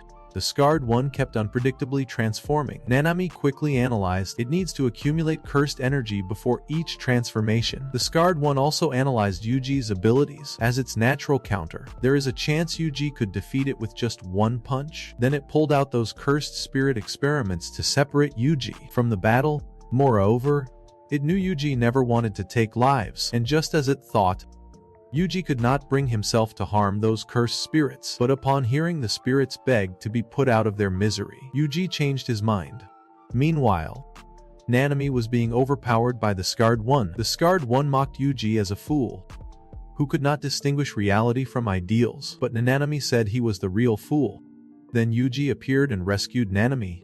So the Scarred One kept getting pummeled relentlessly by our two warriors. It needed time to gather cursed energy to transform, but because it kept getting hit, it could not do so. In this helpless state, it sensed the end approaching. Suddenly, amidst thoughts of that final sensation, it awakened its domain expansion ability. Then it unleashed its domain expansion called Self-Embodiment of Perfection. Kujisaki and Nanami were trapped inside its domain. Yuji was furious that only Nanami got trapped, so he punched the domain like crazy. Nanami knew this was the pinnacle of Jujutsu, something he still could not reach. To manipulate someone's soul, the scarred face needed to physically touch the target, but once inside the domain, it was like he was already in its grasp. He cursed the damn Jujutsu Sorcerer profession in every way, because sometimes he had to force his teammates to make difficult choices to protect others. That's also why I left this job. More accurately, I ran away. I remembered when I bought bread at the bakery, I noticed the girl selling me bread was under a spell, cursed by a fly. But I didn't dare deal with it, fearing it'd be misunderstood as doing something shady. By then it'd quit being a sorcerer and taken a business job. All I thought about was making money, nothing else. And to get that money, I had to strictly follow orders from my superiors, even resorting to shady tactics with my own clients. Just to boost the company's profits, I worked tirelessly through the night, drowning in thoughts until sleep deprivation took over. The next day, I bought bread as usual, then told the bread vendor my job was guarding money for the wealthy and making them richer. If the company lost me, nobody would care, but if this bread shop disappeared, those who wanted bread must have been really upset. But he didn't understand why work outside the natural cycle of human life could earn so much more money. The bread seller didn't quite grasp what he was saying. He asked her to come closer. Then he made the fly disappear. The girl suddenly felt her shoulders become incredibly light, so she ran after him and thanked him profusely, but he just kept walking coldly, took out his phone and called the blindfolded teacher. He said he would come to school tomorrow. The scarred guy was also very grateful to him at this moment, but he took off his glasses and said he didn't need it because he had already received enough gratitude and he had no more regrets left. Suddenly, Dai smashed through the domain and charged in like a god, making the scarred guy unable to believe his eyes. Nanami then pointed out that the stronger the domain is inside, the weaker its resistance is from the outside. Originally, it wouldn't be beneficial for anyone trying to break in. Once the enemy is trapped here, victory is almost guaranteed. But for Yuji, it is different because the soul of Little Na is something the Scarred One should not have touched. That is why Little Na beat him to a pulp. To Little Na, He does not care about anyone else. Their fate means nothing to him, but there is one person he does care about, and that is Megumi. So the self-contained barrier was lifted, taking advantage of the scarred one's weakened state. Yuji immediately flew in to eliminate it. Activating the domain drained a lot of cursed energy. Now it was nearly exhausted. It had no choice but to use its last bit of cursed energy to inflate its body, thinking that with its enlarged body and its weakening cursed energy flow, the scarred one surely wouldn't be able to counterattack, so he used the divine fist technique to finish it off, but in reality, the inflation was just its trick to escape. Nanami realized this and gave chase. Still, it managed to escape through the scar-faced drain. It believed that even if it and its allies were wiped out, as long as Little Na regained all her power, the era of curses would arrive, and what it wanted most right now was to take Yuji down. Nanami told Yuji that because Yuji entered the scar-faced one's domain, he made it touch Little Na's soul, and that saved him. But Yuji thought it was Little Na who saved him, not Nanami. You even said today you took a life. Everyone has to go, but you want them to go the right way. But when you are the one who does it, you don't even know what truly is the right way. Nanami thinks good people pass peacefully, while the bad ones must pay. But people in this world are neither purely good nor bad. The end comes for everyone, but no two ends are the same, so guiding everyone to the right end is extremely difficult. I know Yuji would still do it. Don't let that harm yourself. There are still many others who need Yuji, just like how you were saved by Yuji today. And right now, I officially acknowledge Yuji as a true sorcerer. To understand what a proper end means, Yuji is determined not to lose again until he defeats Scarface. He won't lose anymore. Scarface soaks in a hot spring to recover his strength. The volcano guy has now fully recovered his body. They are discussing a plan to force Yuji to form a binding contract for now. Scarface silently thinks if they had injured Junpei back then, instead of turning into a cursed spirit, perhaps Na would have used reversal technique to heal Junpei, but remembering Nei's expression at that time, he thinks Na would probably still refuse anyway.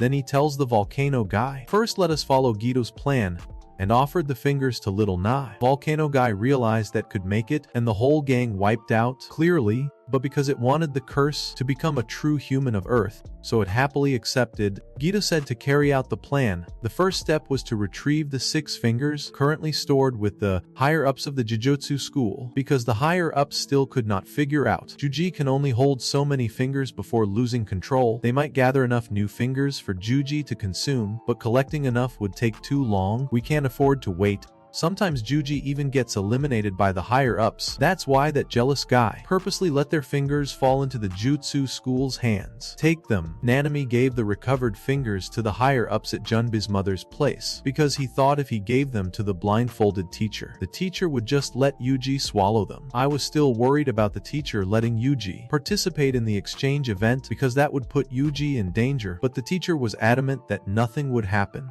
Then the teacher discussed a plan for Yuji to make a surprise reappearance, hoping to see the students break down in tears. Maybe that could even solve global warming. This also made Yuji really look forward to his big reveal. Nobara is really frustrated because she thought the exchange event would be held in Kyoto, so she ended up bringing a ton of stuff. The second years said it would take place at the spot where the school won last year. Nobara got even more annoyed because they won again, but Panda Senpai said last year the only first-year student who participated was Yuta, just to make up the numbers, and apparently last year's victory was a complete sweep, which made Nobara really mad at Yuta. That's why she couldn't go to Kyoto this time. Then the students from Kyoto School arrived. The second-year students from Kyoto School included the little genin girl, Mai. She barely appeared and already had that annoying sarcastic tone. Next was the girl Meiwa Kasumi, a die-hard fan of the blindfolded teacher whom we had met not long before. The last second-year student was the ultimate Mekamaru, a pretty weird guy. He felt lucky that Zuda was not participating. The third-year students included the big guy Odo. Unlike Mekamaru, he feels a bit regretful that Zuda did not join. This short girl is Nishimiya Momo. She has a magic broom like in Harry Potter. And finally, Noritoki Kumo, a young man who rarely opens his eyes. This guy holds Megumi in high regard because Megumi also carries the bloodline of the Zenin clan. Even though he left the clan, he is still better than those who stayed, including main branch Zenins like Mai or Meiki. And here is the representative teacher from the school, Kaido Jujutsu High's top-tier sorcerer. Her name is Yori Yudaheim. She scolds the blindfolded teacher for always being late. Finally, the blindfolded teacher arrives, but he comes pushing a cart. Seeing him makes Yudaheim visibly annoyed, but little Maiwa's face lights up. Then he gives souvenirs to the Kyoto students. Some kind of weird talismans, but Yudaheim alone does not get one. As for the school, Tokyo received an incredibly special gift from the teacher, and that gift was this guy. When they saw Yuji, the Tokyo students froze in shock, which visibly disappointed Yuji, since their reactions were nothing like he imagined. Meanwhile, the Kyoto students were only interested in the teacher's souvenir gift, but only little Miwa was genuinely excited about his gift. Then the two principals arrived, and it seems the Kyoto principal was quite surprised by Yuji, so he blindfolded himself to mock him in every way possible, making him so annoyed his face turned dark. The Tokyo principal introduced the event rules. The first day will be a team battle. The team that purifies the second grade curse in the designated area first will be the winning team. Third grade curses and below will also be released. If no winner is decided by sunset, the team that eliminates more curses wins. The game will start at noon. The teacher also punishes. He blindfolds him because of all the frustration he has caused lately, making Yudaheim watch with amusement. At the Tokyo team meeting, Nobara also punishes Suji by making him hold a picture frame until she tells him to put it down. Yuji is surprised by a talking bear, while Toge says something he can't understand, so Megumi and the panda explain it to him.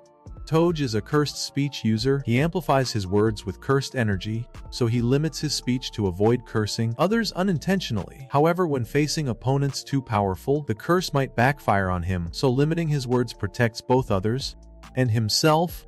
As for the talking panda situation, no one ever explained that. Nobara wonders why you'd reveal someone's technique like that. Maki said not to worry about Toge's technique.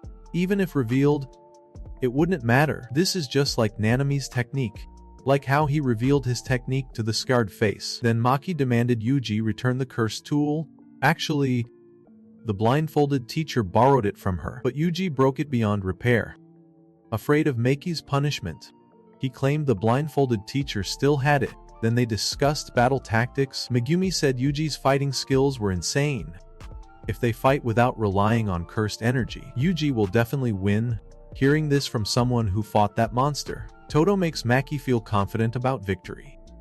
Meanwhile, at Kyoto School's meeting, the principal orders students to kill Yuji, claiming Sukuna's vessel is not human, and he will stage it as an accident, telling them to proceed without worry.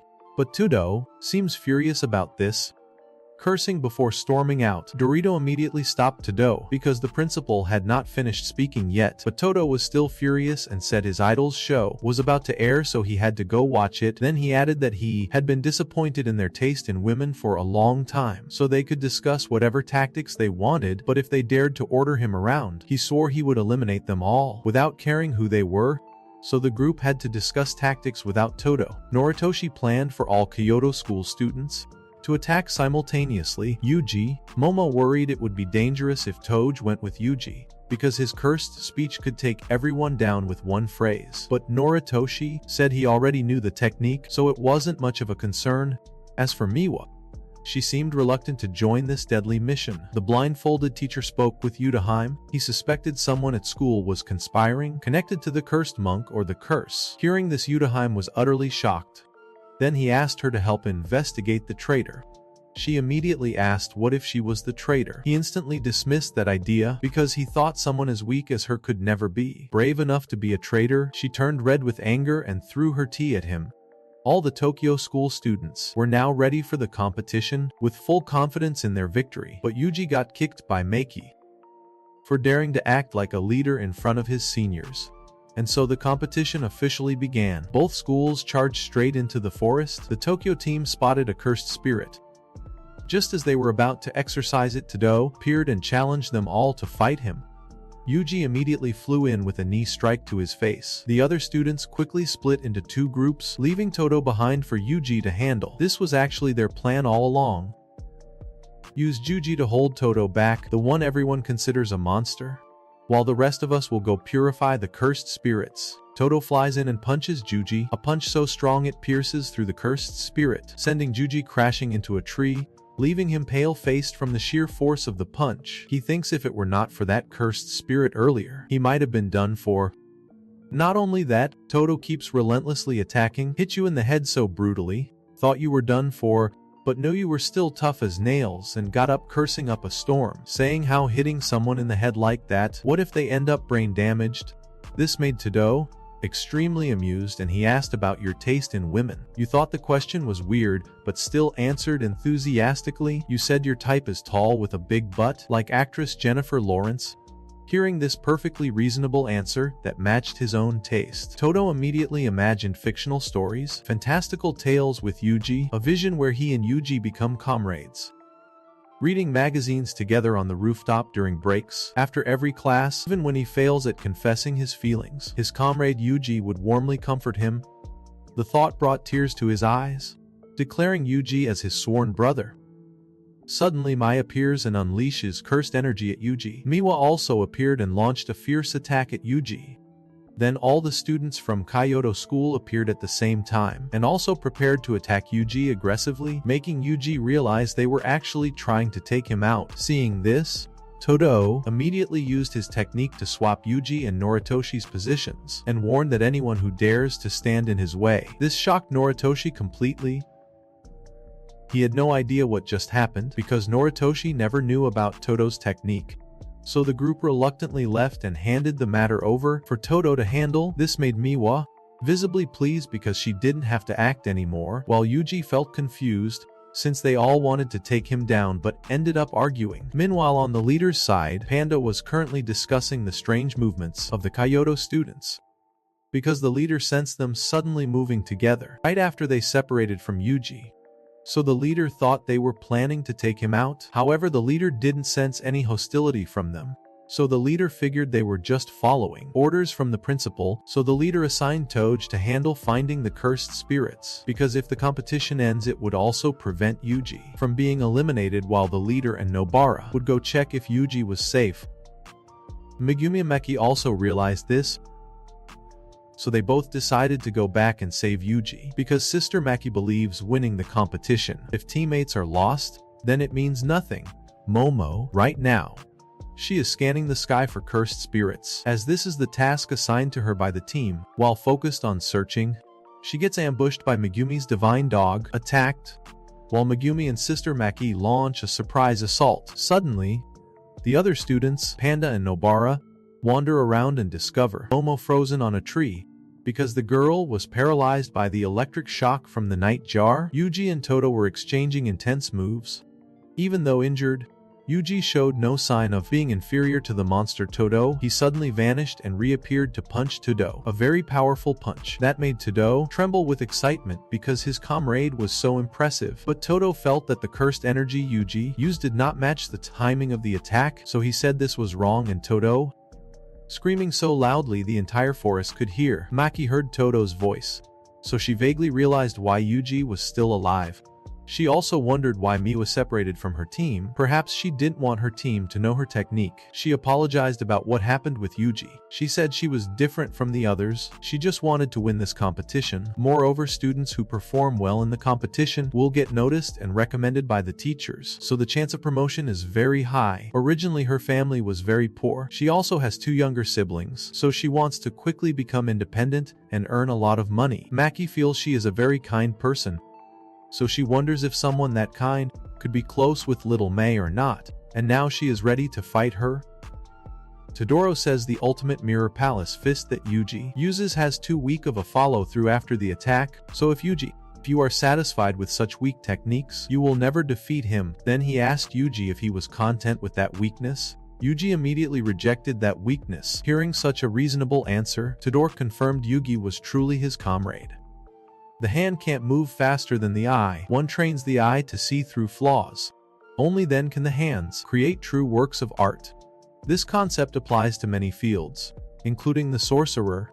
Those who possess sharp eyes will far surpass those who do not. and Yuji has made remarkable progress in his battle against Todo. He uses the Divine Fist and punches Todo in the head. Todo easily blocks the punch with his own head, yet he still admits it was a powerful strike. The Divine Fist is created by combining speed with the delayed flow of cursed energy. This is a rather tricky technique, however, it is only tricky for weaker opponents, because if you face opponents of a higher rank, a special grade punch would just be an ordinary strike. Todo tells Yuji to make his cursed energy match the speed of his punches. By letting his cursed energy overflow outward, cursed energy is born from negative emotions, starting from the navel and flowing to all other parts of the body. Because the mind divides each part like this, the cursed energy has a delay. Humans exist in this world through their spirit, body, and soul. Because it is obvious, so many people forget this. Listening to Todo's words, Yuji gradually understood many things, and Todo decided to guide Yuji to become a strong comrade by his side. Nobara mocked Momo in every way possible. Not only that, she also insulted Mei with extremely frustrating words. Even the boss was scared by her harsh language. Suddenly the boss got ambushed by that Metamaru guy, knocking the boss flat on the ground. Thought the boss was done for, but no, the boss was just faking it, then sprang up and punched Metamaru. The boss said both of them were basically just clowns, so why take things so seriously? This made Metamaru really upset, because he was no clown. In reality, Mekamaru was being remotely controlled by a sorcerer, covered in bandages all over, and this sorcerer is named Mutako Kichi. Then he uses a power-boosting technique to attack the bear leader. Seeing the overwhelming force of the attack, even the leader has to admit this guy seems strong, and he wonders what level this guy is at. According to the leader's guess, he must only be at Pregrade 2, but the guy claims he is at Pregrade 1, shocking the leader since he outranks him. Then he launches a massive cannon attack at the leader. Because the attack range is too wide, afraid of affecting his teammates, the leader had no choice but to endure this attack. The leader is actually a sea creature created by the principal of Tokyo, but the leader is no ordinary sea creature. He is a mutated sea creature born with emotions, and the leader is the principal's greatest masterpiece, the foremost expert in creating sea creatures. Then the leader unleashed a million punches at Mekamaru, leaving him struggling against the leader, and got flipped head over heels by the boss. The boss said he knew the guy wasn't Uncle Hay, because if someone like the boss existed, the boss would have heard about them by now. Still, don't take being treated like Uncle Hay to heart, it really hurts the boss' feelings. The guy revealed things about himself. He said his binding was the Heavenly Phoenix Seal. Unlike self-imposed bindings, this was a binding he was born with. He was born missing an arm and had no legs. The lower half of his body has completely lost all sensation. His skin is so weak.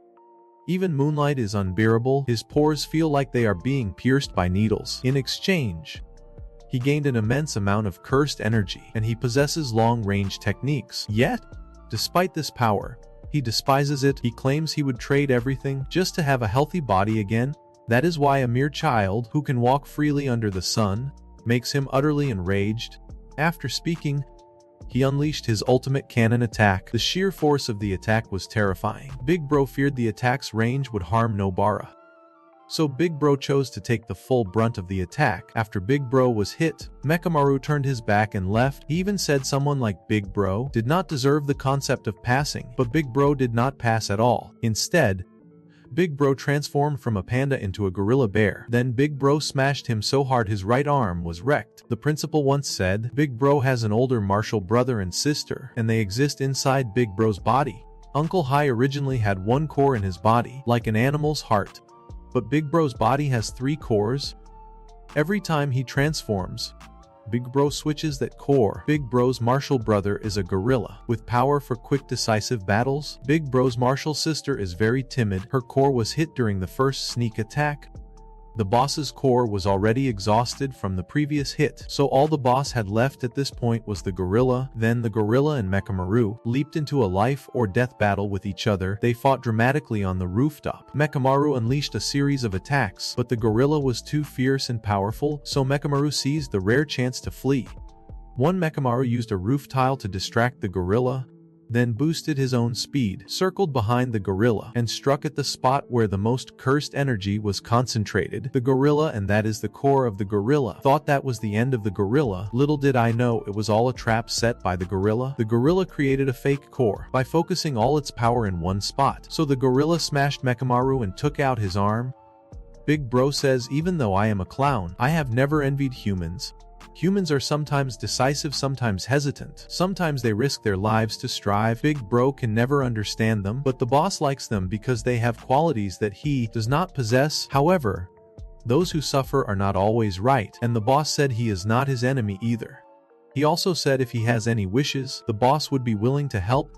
This made him recall memories with his Kyoto comrades who once fought side by side with him, and he wished that one day he could walk alongside them, his comrades, with his own 2 feet. Then he asked, after seeing his true form, whether his Big Bro would still help him. Big Bro laughed and said, Big Bro has no right to judge others' appearances, because after all, Big Bro is just a panda. Before leaving, Big Bro even borrowed his phone, and just like that, the ultimate Mechamaru officially left the game.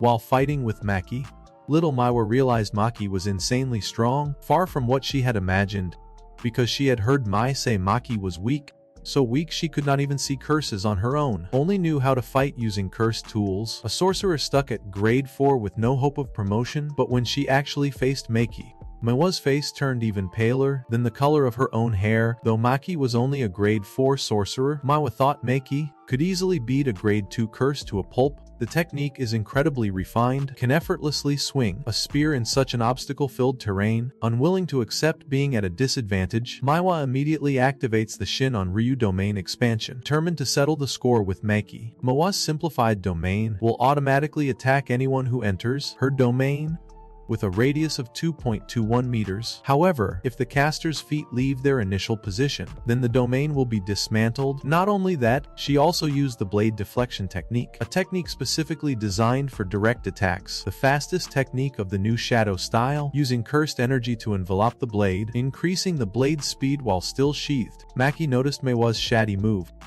so she thought the girl was targeting her staff to make her drop her guard, so she deliberately broke her own staff. Then she hurled the broken pieces of her staff at Maiwa, including the hidden weapons she carried. Seizing the opportunity she had just created, she closed in on Maiwa, suddenly forcing Maiwa to abandon her original position and lose her territory. Not only that, she also took the girl's sword. Witnessing Maki's incredible performance through a crow, the braided-haired woman wondered why Maki had not been promoted to a second-grade sorcerer. The braided-haired woman was named Mei Mei, and she was a first-grade sorcerer. She has the ability to control crows, and those recording crows belong to her too. The blindfolded teacher immediately said it was because Maki's family kept interfering because they refused to acknowledge her abilities. The teacher also asked why Juji's performance kept getting interrupted like that. Miss Cloudy then said, animals can be quite unpredictable, making the blindfolded teacher wonder which side she is really on. She quickly replied that she only stands on the side of money. Things that can't be converted into money are worthless. But in reality, I could somewhat guess the principle of Kyoto's intentions, and I think the current situation isn't easy to deal with. Nobara is frustrated with that girl Momo. She's flying around so Nobara can't catch her. Suddenly she channels cursed energy into her broom and hits Nobara in the face, making Nobara furious since she dared to hit her face, a place girls absolutely hate if it gets damaged. Momo says scars make men look cool, but for women scars are seen as flaws. Life is already unfair for women. Even in the sorcery profession, only men with real power get respect. For women, having skill alone is not enough. They need to be perfect too. That is why Momo respects Mai so much, because Mai has faced troubles that Nobara could never understand, but Nobara thinks Momo is the troublesome one. Then she attacks the girl. The girl did not expect it. Nobara is just a first year, but she fights so well. Actually, Nobara is used to being thrown around by her tough seniors.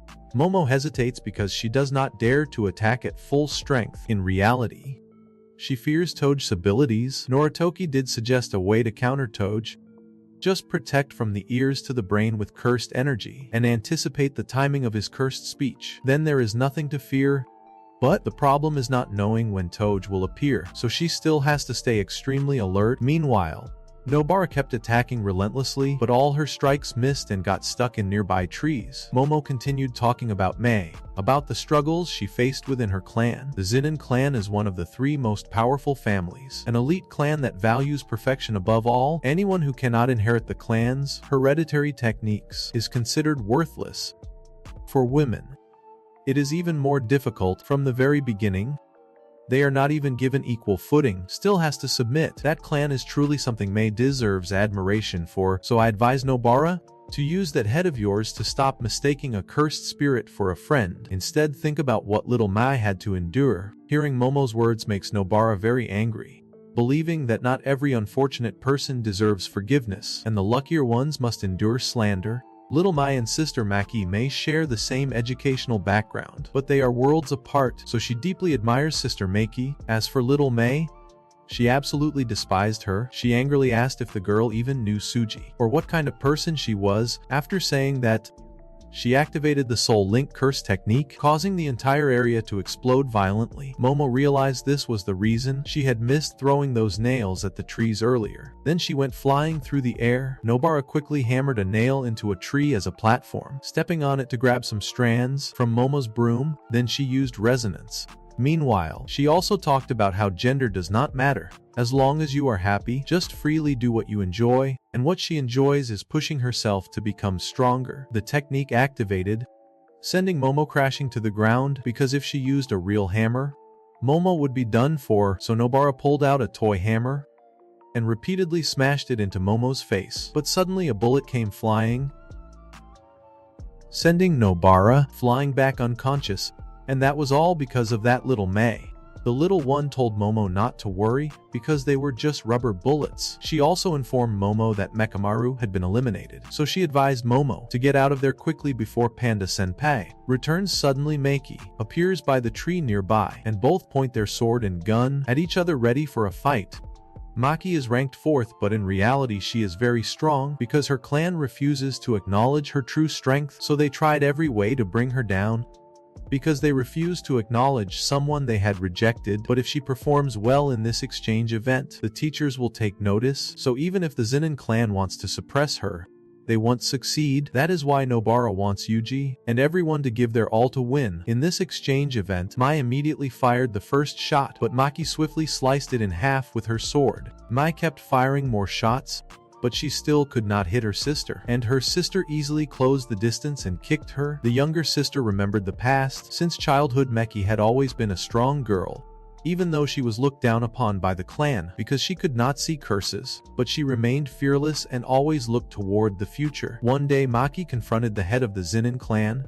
His name was Zinnin Naobito, and he was the 26th clan leader. She said she would leave this place, but will return one day soon, and by then she will become the clan leader. Nabito decided to give her some challenges, including little Mei, but she thinks this has nothing to do with her younger sister. Her twin, Mei, keeps firing her gun with great intensity. By the 6th shot, Maki decides to end this fight, which means Mei will need to reload to keep shooting.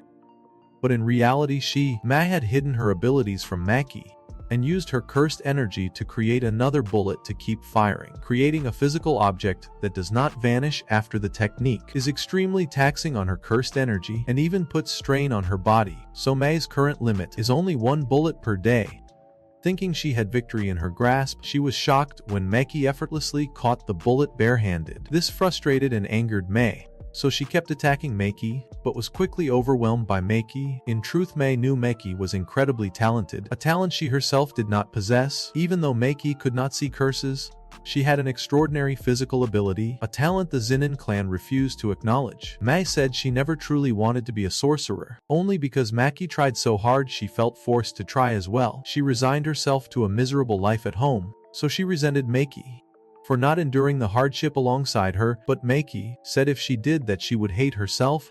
Then she apologized. Mai made Mai remember her old promise that she would never let go of her little sister and would never leave that little sister behind, but realized it was all lies.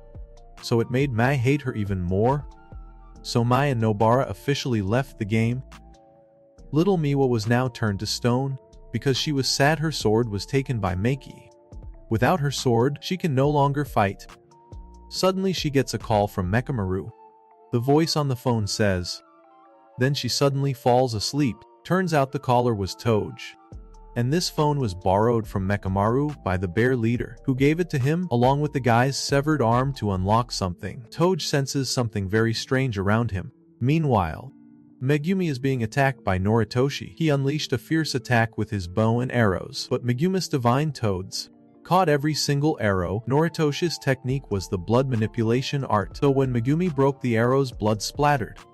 This technique could control blood and objects tainted with his own blood, allowing him to make the arrow's trajectories defy the laws of physics. Meanwhile, Megumi used the 10 shadows technique, using shadows as a medium, and can summon 10 different divine spirits. This is the inherited technique of the Zenin clan. Noritoshi fires a final arrow, shattering the ceiling. Then he charges in and punches Megumi. Then he opens a third eye and continues attacking, shattering one of Megumi's tonfas. Megumi realizes this guy is insanely strong. The blood manipulation technique does not just control blood, but can also regulate body temperature, heart rate, and red blood cell count. So Megumi judged him as if he was using performance enhancers. He acknowledged that Megumi was very observant. Don't call it that. Not long before that, the Kyoto principal had released a high-level cursed spirit into the forest because he believed his students were not united. So the plan to eliminate the excess would be hard to execute as intended, so he gave Noritoshi a vial of scent and a control whistle. Because this cursed spirit was trained, it only acts when it hears the whistle. This prevents it from being purified prematurely. Before being used, the principal still has great faith in Noritoshi's abilities. It is highly likely that during the video interruption, he applied the scent onto Yuji's body. If Yuji's blood mixes with the scent, everything will proceed smoothly. The strange creature Toge faced was this monster. But suddenly its head went rolling, and the tree guy came to the rescue. That volcano guy from before showed up. Its name is Hanami, and it's an extremely powerful monster. The scar-faced gang infiltrated the school to carry out their plan. The scarred one was accompanied by a bald guy. Noritoshi's mother was treated very poorly, simply because she was his father's mistress, but since his wife couldn't bear a son, he was brought back to the clan and raised as the clan's successor. Megumi and Noritoshi continued their intense battle, but the power Noritoshi unleashed shattered Megumi's last remaining weapon, snapping it clean in half. He said, "Those who wield Shikigami rarely fight as well in close combat as Megumi. It's unusual." Megumi couldn't understand why he kept saying things as if they were close. He claimed he sympathized with him, believing they'd both become pillars for their powerful clans someday. Besides, his intention to eliminate Yudai was not just following the principal's orders, but because, as a member of the Kamo clan, he believed this was the right decision. But Megumi said he had long cut ties with the clan for a very long time. All he wanted was to follow his conscience and help others. If he disagreed with him, then the only option left was to curse each other. And then, Megumi summoned a divine beast he had recently tamed. That was a very flashy elephant. The elephant sprayed water, sending Noritoshi flying away. Megumi then summoned a night bird. The night bird attacked, but Noritoshi used blood manipulation. The night bird was now under his control, making the fight intense. Suddenly, a cluster of giant trees appeared. Toge immediately signaled for both of them to run fast, or they would be in trouble. The teachers were surprised to notice that all the cursed spirits had been exorcised. The Tokyo school suspected an outside intruder might be responsible. Did this? Meanwhile, the Kyoto principal is preoccupied with the fact that his cursed spirit was taken down. Someone capable of killing it must be no ordinary person. The Tokyo principal decides to go meet Lord Tenjin. The barrier around the school is under his control, while the other teachers will investigate this incident. The bald guy with the scarred face is a curse user. His name is Kumazazuzo. He is also a rabid anti-fan of the blindfolded teacher and really wanted to turn you into a clothes hanger. Then it used an axe to hammer a nail into the ground. After that, it summoned a special barrier. In reality, this barrier was meant to prevent you from covering your eyes inside, while other sorcerers could still freely enter and exit. The blindfolded teacher thought, whoever created this barrier must be extremely powerful and has deep knowledge about curse techniques. So the Kyoto principal and Yudaheim went inside, and here they encountered the bald guy.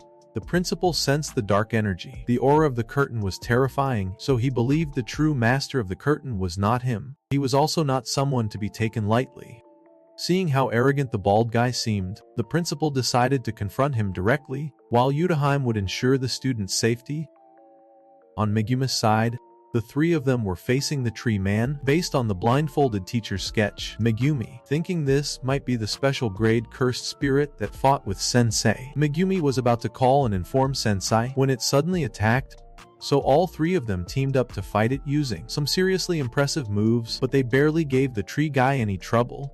Megumi pulled out a sword and slashed at it, only to realize its skin was ridiculously tough. Noritoshi was preoccupied, wondering where Megumi got that sword from. Then suddenly the group heard the voice of the tree person, a strange language, yet they could all understand it clearly. It said it only wanted to protect the earth, the forests, the oceans and the sky were all weeping bitterly because they could no longer coexist with humans, even though they knew there were some good people, but that kindness was too scarce, so the earth needed time to recover. Therefore humans should all pass away and become sages. Fake. Monster chased and attacked them all. Toad used a curse technique to block its attack. Noritoshi also used his skill to injure it. This surprised Megumi greatly, because he thought Noritoshi had not been serious in their earlier fight. Then they all continued running. Noritoshi placed great faith in curse techniques because it was the only ability right now that could deal with the monster. However, the curse technique was also weakening significantly, so he hoped to at least meet Todo, or even Maiwa would do. Megumi thought his curse speech might stop the monster when it attacked, so he immediately summoned the divine dog to fight, but the divine dog was pierced through by the monster because Toge was already nearing his limit. As for Noritoki, he got smashed sky high by the monster. Megumi felt this thing was seriously strong because Toge still had not used his strongest words, but his throat couldn't take it anymore. Yet Toge still tried to get closer to the monster. He used his last bit of strength to blow it away. That pushed him beyond his limits, so he collapsed. Maki appeared and used Maiwa's sword to slash the monster, but it didn't even faze it.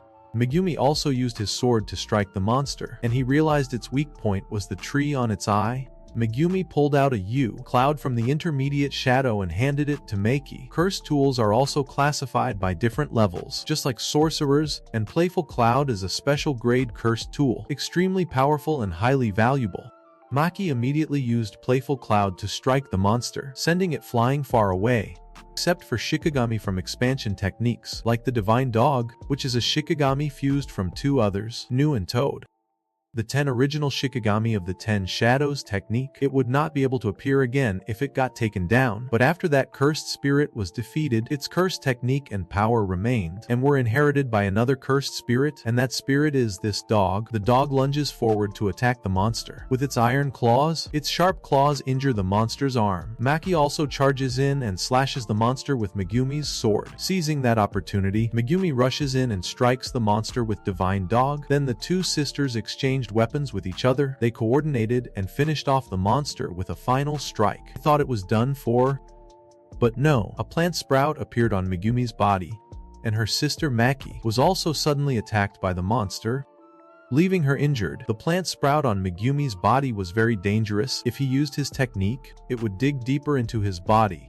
Maki still refused to surrender and kept attacking it. Then she got caught by it. Megumi was ready to risk his life, using his last bit of strength to save her. Then Yuji and Todo descend from the sky like two gods. The two gods tell Megumi and the others to leave this place, while they stay behind to fight the monster to the death. Megumi thinks this monster is stronger than anyone could imagine, but seeing the determination on Yuji's face, he decides to trust his teammate. He even warns that if Yuji dies again, he will end him himself, so Yuji has the big guy escort Maki and Megumi away. Meanwhile, Momo successfully rescued Toge and Noritoshi. Todo decided to let Yuji fight alone until he could master Black Flash, and was prepared to watch him fall if he still could not do it. After confronting the tree-like curse and learning it was allied with the Scarred One, Yuji became furious and engaged in a brutal fight. He tried to use Black Flash but failed completely, so Todo gave him a wake-up slap, acknowledging rage as a source of cursed energy. But it has two sides, and that recent outburst of anger was excessive. It needs to be restrained. After his ally explained the technique to him, Yuji regained his composure and sharpened his focus. He charged in and fought fiercely against the tree-like creature. Finally, he successfully executed the Black Flash, wounding the monster.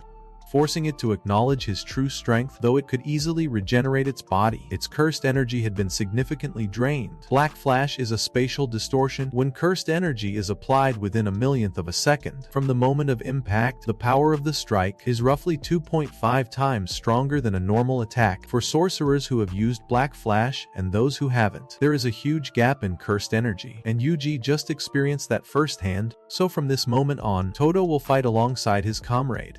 The curse realizes these two are no pushovers, so it decided to fight seriously, then tore off the cloth covering its left arm and summoned a massive cluster of giant roots, forcing Todo and Yuji to struggle in the fight.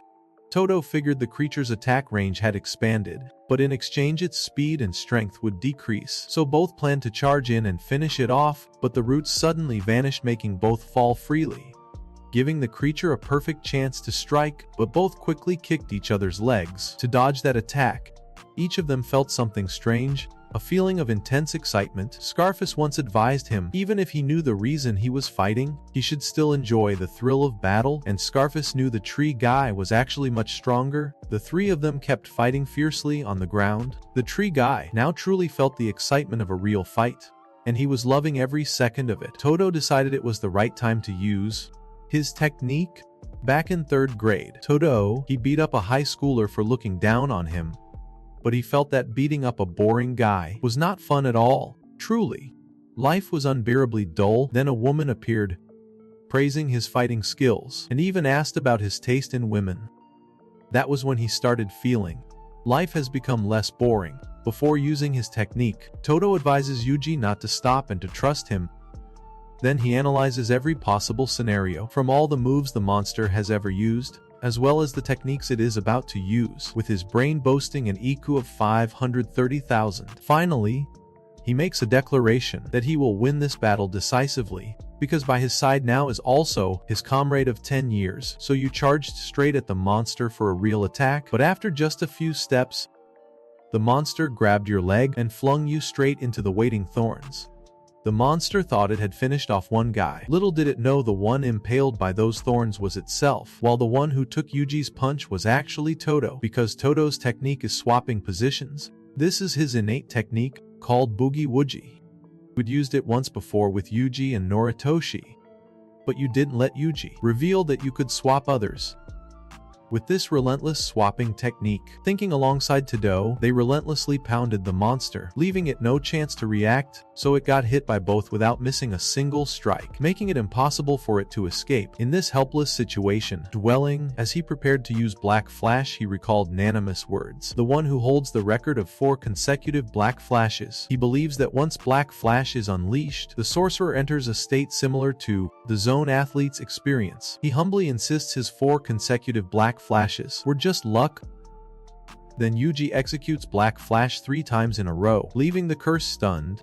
Next, Todo prepares to use his Boogie Woogie technique. The curse mistakenly thinks Todo is bluffing, so Yuji delivers his 4th Black Flash. The three of them continue their intense battle, using dramatic techniques and skills. Thanks to Yuji's 4 Black Flashes, the creature has now weakened significantly. Itself, it feels this is the first time it has been beaten so badly. However, it still enjoys the thrill of this fight, so it summons a strange poisonous tree. Then the tree's seeds attack both of them. These are the same seeds that embedded in Megumi, but Todo swapped the positions of the tree person with Yuji, and Todo took only 0.0, not even a second to understand these seeds. Then he easily blocked those seeds, because Todo realized what was attracting them. Those seeds were actually cursed energy. That is why the seeds grew so large on Megumi and Todo. He withdrew the cursed energy at the very last moment, before the seeds could touch him. That is why the monster is in this state now. It was because he did not fully grasp or question the technique of, in reality, Todo can swap within a fairly large range, and even swap cursed energy and other things, or more accurately, he can swap with objects that have a certain amount of cursed energy. Earlier, Megumi had revealed to Todo the location of Hanami and even the weak point of the cursed spirit, so Todo swapped Yuji's position with Hanami's. Then Todo channeled cursed energy into Hanami and struck the tree-like creature's weak point. point. But that tree guy is really weird. It uses its left arm to absorb the life force of nearby plants, then converts that life force into energy and channels it into the bud on its arm. It is preparing to unleash a final devastating attack with that bud. It was also about to activate its domain, but suddenly the curtain disappears and in the sky, the blindfolded teacher the teacher without blindfold appears. Not long before this, the bald guy Zuzu, facing off against the principal's cursed technique. It believes his technique amplifies the sound of the instrument, turning it into cursed energy and firing it, and he essentially acts as a loudspeaker for the instrument. Meanwhile, Yudaheim is facing off against a blonde guy. This guy is named Shijimo Haruta, and he talks complete nonsense. Nobara and Mai appear at the same time. Just as they team up to take down the blonde guy, the curtain disappears, then the blonde guy suddenly runs away. Back to the teacher without the blindfold, the teacher could see Yuji had improved a lot and realized it was thanks to Todo's help. Then the teacher decided to handle things step by step. Suddenly the teacher appeared before the bald guy and knocked him out with one hit. The teacher warned the old man to watch him carefully because they would need to interrogate him. The teacher noticed the blonde guy had already run away. Now only the tree guy remained. This guy was also a master at escaping. So the teacher decided to use his supreme technique. Attack it right here.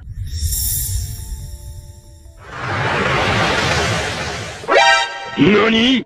The last move tore the entire forest apart. Firework Todo, wondering if the tree guy is done for yet, because earlier it managed to create a protective shield. Though the situation has improved, but the blindfolded master still feels things are not that simple. Meanwhile, the scar-faced guy stole the finger of Little Nai and something it was carrying on its back. The blonde guy was wandering underground, muttering to himself. Then it encountered the tree person covered in wounds, so it planned to send the tree guy to the golden stream to rest in peace. But Scarface appeared and stopped it, telling it not to do anything unnecessary, or else I will make you sleep with the grass right now. After that, Scarface even boasted about the new spoils he acquired, which were 6 fingers of Little Na and a special grade cursed object named the special grade cursed Wum from 1 to 3. Scarface said, most of the temples at the Jujutsu school are just for disguise. It relies on Tenjin's barrier, so the layout changes once a day, with over 1,000 different gates. But only one gate leads to the cursed object vault, and only Tenjin knows which gate leads there each day. Geto once said Tenjin is immortal but not ageless. Except for maintaining the barrier, he rarely interferes with anything else, so there is no need to worry about him. And the reason Scarface knew the correct door to take, because Geto placed a talisman created from the cursed energy of the scarred face on Junpei's mother's finger. That's why Geto intentionally let the Jutsu school retrieve that finger. The talisman temporarily couldn't be removed because it was beneath a sealing layer, so the scarred face could easily track it down. As for why he didn't seal the blindfolded teacher in the curtain, because Geto didn't want him noticing the scarred face. He also wanted to test the curtain's strength against the teacher, so locking up the students would make the plan easier to execute. Moreover, Geto sensed that among the students, there was someone Nana cared deeply about, so he warned, if anything happens to the one Nana cares about, the plan would surely fall apart. Geto also sent a few curse users along, but Geto said it's fine if the troublemaker Juro gets taken out because he's the type who doesn't follow plans, so it would be hard to work together in the future. The 3 boys are currently enjoying some delicious pizza. Nobara wonders about the closeness between Yuji and Todo, but Yuji himself doesn't quite remember the reason either. Megumi thinks that Yuji has grown much stronger, so he will get stronger too and won't lose to Yuji. After saying that, all 3 realize Todo has been sitting there for a while and heard everything, scaring Yuji so much that he runs like crazy, even running up to the roof. At the Jujutsu school, the supervisor reports the damages from the recent incident. Many sorcerers lost their lives and 2 cursed objects were stolen. Based on the gathered intel, it is confirmed this was done by the cursed spirit that fought Nanami. The bald guy just kept rambling nonsense. We could not extract any useful information. He claimed he was just following orders, but he did not know the name of that monk kid or who that white-haired kid was, could not even tell what gender that kid was. Principal of Tokyo. He thought this matter should not be reported to the superiors yet because he didn't want the monks to know about the stolen high-level artifacts. Moreover, He thought this exchange event should be cancelled, but he hesitated, saying that wasn't something we could decide, so he went to ask the students for their opinions. He also made sure to explain the current situation clearly. Todo immediately said he still wanted the exchange to continue, and gave a whole bunch of extremely convincing reasons, like how crying is for the relatives of those who have passed, so we should not dwell on it, and precisely because someone has passed, we need to be even stronger. Going on and on with all sorts of things, making the students who heard it feel convinced as well, so everyone agreed to continue the exchange event. But when they heard the blindfolded teacher say there would be no individual competition this year, but only team competitions were allowed, which made all the students question it, because normally, the exchange event usually lasts 2 days. The first day is team competitions, and the second day is individual matches, so Yuji was chosen to draw the competition format, and the paper had the word baseball written on it, causing both students and the 2 headmasters to panic, while the blindfolded teacher quietly walked away, as if it had nothing to do with him. But in reality, this whole thing was orchestrated by the teacher himself, including the switch from individual matches to team battles. During the baseball game, the match was incredibly intense and exciting, but when the Kyoto team brought out a pitching machine, it made Nobara furious. She was about to cause a scene, but Mei said that the other day the big boss bear beat up Mekamaru badly, so today they were short on players and had to use the machine. Even after hearing that, Nobara was still very angry. The blindfolded teacher outside watches intently every move of the students. When it is Todo's turn to hit the ball, Todo acts all cool and shares heartfelt words with his comrade, only to get hit square in the face by Meiki's throw. And just like that, Todo is out. The students seem thoroughly amused by her throw. Only Yuji mourns the loss of his fallen comrade. Noritoshi asks Yuji why he became a sorcerer, and learns he follows. Your words are meant to help others. When you pass, many will come to see you off. Noritoshi hears reasoning very similar to what his mother once said. His mother once told him, if you keep helping others, others will help you in return. Then you will become a great sorcerer, and you can confidently come to greet her. And Noritoshi admits Yuji's reasoning sounds admirable, but he got eliminated for losing focus while talking. The Tokyo principal asks the Kyoto principal if he still dislikes Yuji. Nobody said it's not about liking or disliking. By law, Yuji should face execution, but due to the blindfolded guy's selfishness, Yuji is still alive. He doesn't want to break the rules just for one person of the group. Even Yuji could also endanger many lives. But Tokyo teacher said Yuji has already saved many lives. He doesn't know if the decision about Yuji is right or wrong, but for now just keep an eye on him. Whether we'll regret it or not, we'll see later. With Yuji's final hit, the match ended with Tokyo team taking the victory. The final score was 2-1.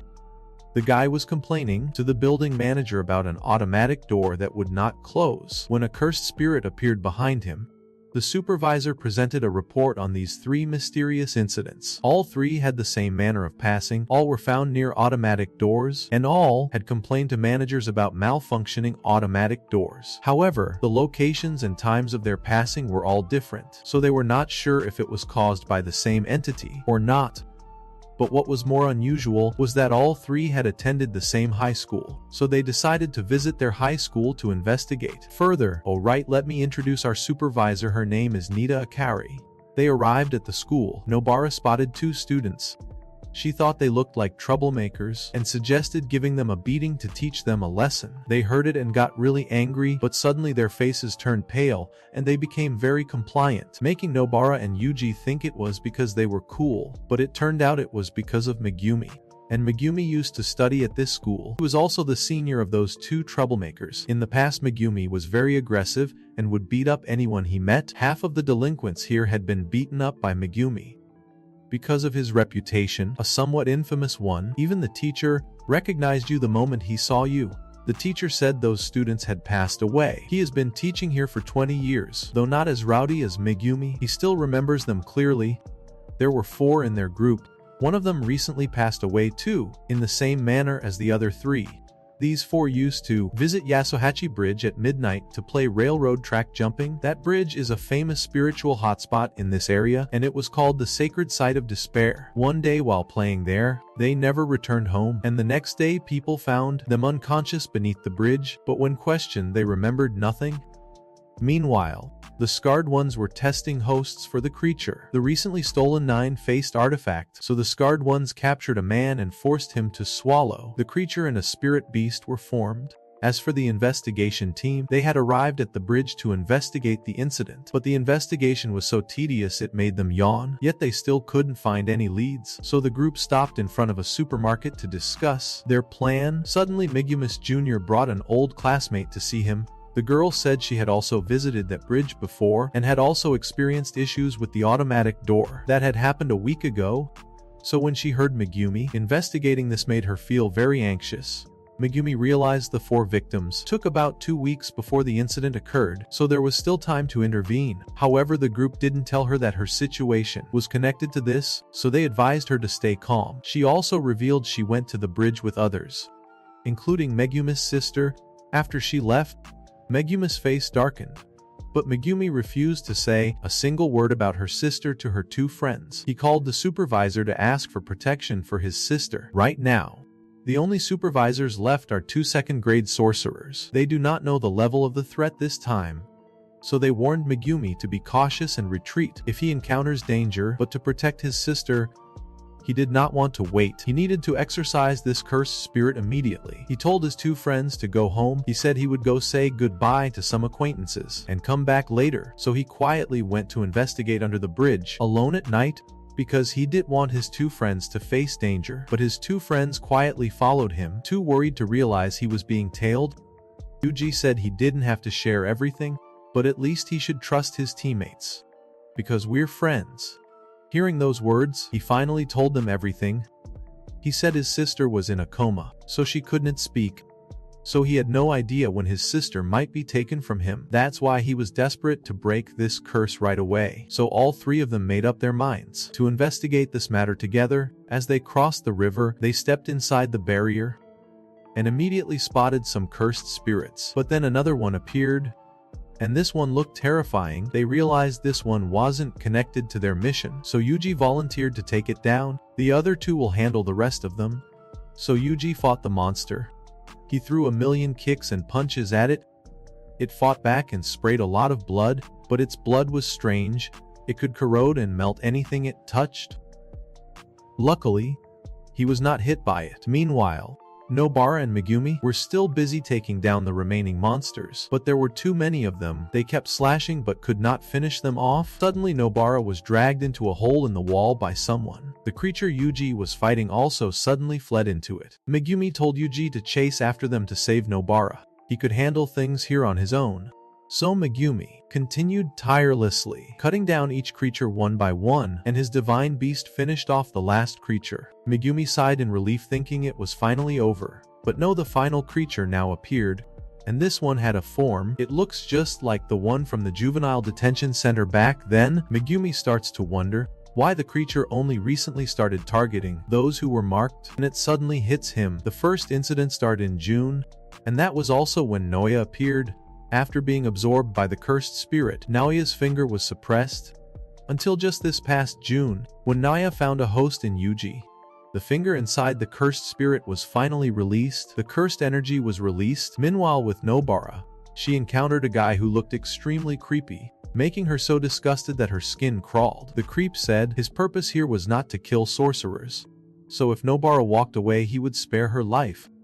He even thought her purpose here was the same as his, and his goal was to retrieve Sukuna finger, the curse Megumi faced, though similar to the one at the detention center. But this one is much stronger than the one back then. It fired a shot that instantly broke your sword. It even flew in and punched you while you were unconscious. You remembered training blindfolded with your teacher. He was surprised you wanted to train with him again. He thought maybe it was because you saw the rapid progress that Yuji was making. Your teacher believed your potential and abilities were no less than Yuji's. You just did not know how to fully express yourself. He had observed carefully the students in the baseball game and noticed he used a block, accepting his own elimination so Nobara could run to the next goal. But if it were Yuji or the teacher, they would definitely risk it all to hit a home run. The teacher said teamwork is good, but in the end, You face the end alone, so risking it all for victory and gambling everything to win are two completely different things. Your teacher advised you to give it your all and aim even higher. When you woke up, you saw the monster still standing defiantly before you, so you decided to awaken the full potential of darkness. You imagined yourself in a perfect environment in the future and fully synchronized with it. Then you deployed your domain, called the Incomplete Shadow Sanctuary. In reality, this was still an incomplete domain, but you could still pummel that monster relentlessly. Your divine techniques also threw it into chaotic disarray, but it was not going down without a fight and counterattacked with supreme skills. It thought it had won, only to be pierced through by Megumi's divine technique. Thus its barrier was also dispelled. Through Little Na's finger, she sensed your performance and showed great excitement, but Megumi was nearly exhausted and collapsed. Once upon a time, long ago, Megumi beat up some delinquent students. You really despise wicked people because of their thoughts and actions, but you also dislike the mindset of good people because they see forgiving the wicked as some noble act. This disgusts you and your sister happens to be the perfect example of such a person. Going further back, when you were in first grade, your father and your sister's mother got together. Then both of them disappeared together. The blindfolded teacher teacher with sunglasses believes Megumi's father came from the Zenin clan, but later left the clan and used you as a bargaining chip against them. You know it is also thanks to him that your issue with the clan was resolved, but you are still annoyed by his unlikable face. Just looking at it makes you want to punch him. Your sister was cursed at the end of your second year of middle school, and she has been in a coma ever since. A curse you could not understand.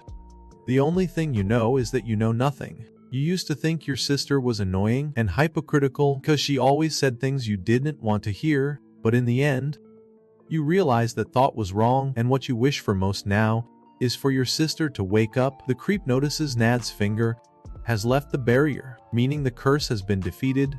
Then it runs with a very creepy gait. This made Nobara extremely uncomfortable. It said it was deeply ashamed of its back, so anyone who sees my back will die. Then Juji, along with the creature he was chasing, appeared behind the freak. This made the freak extremely furious, but while it was raging, Nobara smashed it with a hammer. This made it even angrier, so it used its innate technique, called the Submergence Destruction Technique. When it reached the peak of its innate technique, it is called an extreme technique named the Demon King. Its technique relentlessly attacks both of them, forcing them to run like crazy, but because Nobara is too slow, and even trips face first, so Yuji has no choice but to carry her and run like a god, leaving both the girl and the freak utterly shocked. With this godlike speed, Yuji runs quite far and thinks he has escaped the freak, but suddenly, a blue monster appears and spews blood with terrifying force. Because he shielded Nobara, so Yuji took the full hit, but Nobara still could not escape. The creep caught up to her and attacked her left arm. Then it used a cursed technique from the expanded domain technique. The cursed technique affected both Yuji and Nobara. Many cursed marks appeared if either of them got the other's blood on them. Just one of them activating the technique would immediately start the corrosion process. In just 10 to 15 minutes, both of them will be taken by this cursed technique. During the early Meiji era, there was a girl who became pregnant by a spirit. Due to the unclear nature of the pregnancy, her family disowned her. With the lifeless body of her child in her arms, she fled to a temple run by sorcerers. However, Norito Shikamo, the most wicked sorcerer in history, a disgrace to the three great clans, they imprisoned her to satisfy their curiosity about children born from humans and spirits, conceived by spirits. This girl was pregnant 9 times and terminated all 9 pregnancies, but all records surrounding this incident, including the girl herself, were destroyed. The 9 cursed wombs, numbers 1 through 3, are classified as special grade. They are these 3 monstrous brothers. The perverted one named Iso, the youngest is a blue monster called Kichizu. The remaining one is the eldest and also the most dangerous, and his name is Choso. The 3 of them relied on each other to survive and saw themselves as one unified entity, 3 in body but 1 in spirit. It was this belief that allowed them to endure for over 150 years, because they saw potential in your plan and thought it might benefit them in the future. So the 3 of them decided to join your side. Since they are connected to the Kamo clan ancestors, they were able to use techniques related to blood, but Nobara thought their technique was nothing when facing her, just like a tiny ant meeting a mosquito, so she drove a nail into her own hand and activated her resonance technique. believing if they didn't want to suffer, they'd have to quickly undo this curse technique, making the two curses break out in cold sweat because failing to undo it would be disastrous. On top of that, Yuji was still in great shape, even though he'd been poisoned by that rooster Chizu earlier, but he could still move around, and you beat that guy Chizu to a pulp. Because you are the host of Little Na, and Little Na is the king of curses with an incredibly overpowering toxicity, which is why Yuji can resist all kinds of poison. Seeing his little brother beaten to a pulp, the pervert Izu could no longer hold back.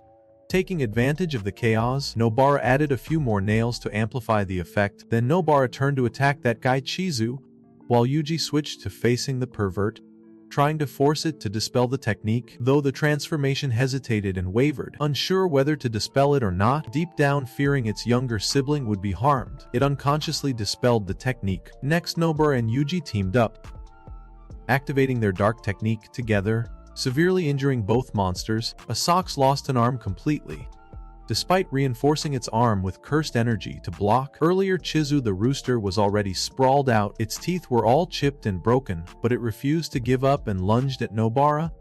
So Nobara snapped her fingers and took it out instantly. This is called the resonance technique. It overloads the cursed energy and the nail past its limit, then triggers a devastating explosion. Seeing his brother lying motionless, Meidasu break down in tears. Suddenly a car drove by. Seizing the chance, Izu jumped onto the car and escaped. Yuji immediately chased after him. It immediately took a hostage from the car to stop Yuji from chasing it. Nobara remained very calm, using resonance on the severed arm of that Izo guy from earlier, hitting it hard enough to make its blood splatter everywhere. Taking advantage of the chaos from the blood splatter, Yuji delivered a decisive punch straight to its gut, and that was the end of it. Koso was gambling with the scar-faced guys when he sensed that his two younger brothers had met their end, so his expression turned extremely furious. On their way to Megumi's place, they also discussed the people they had taken down.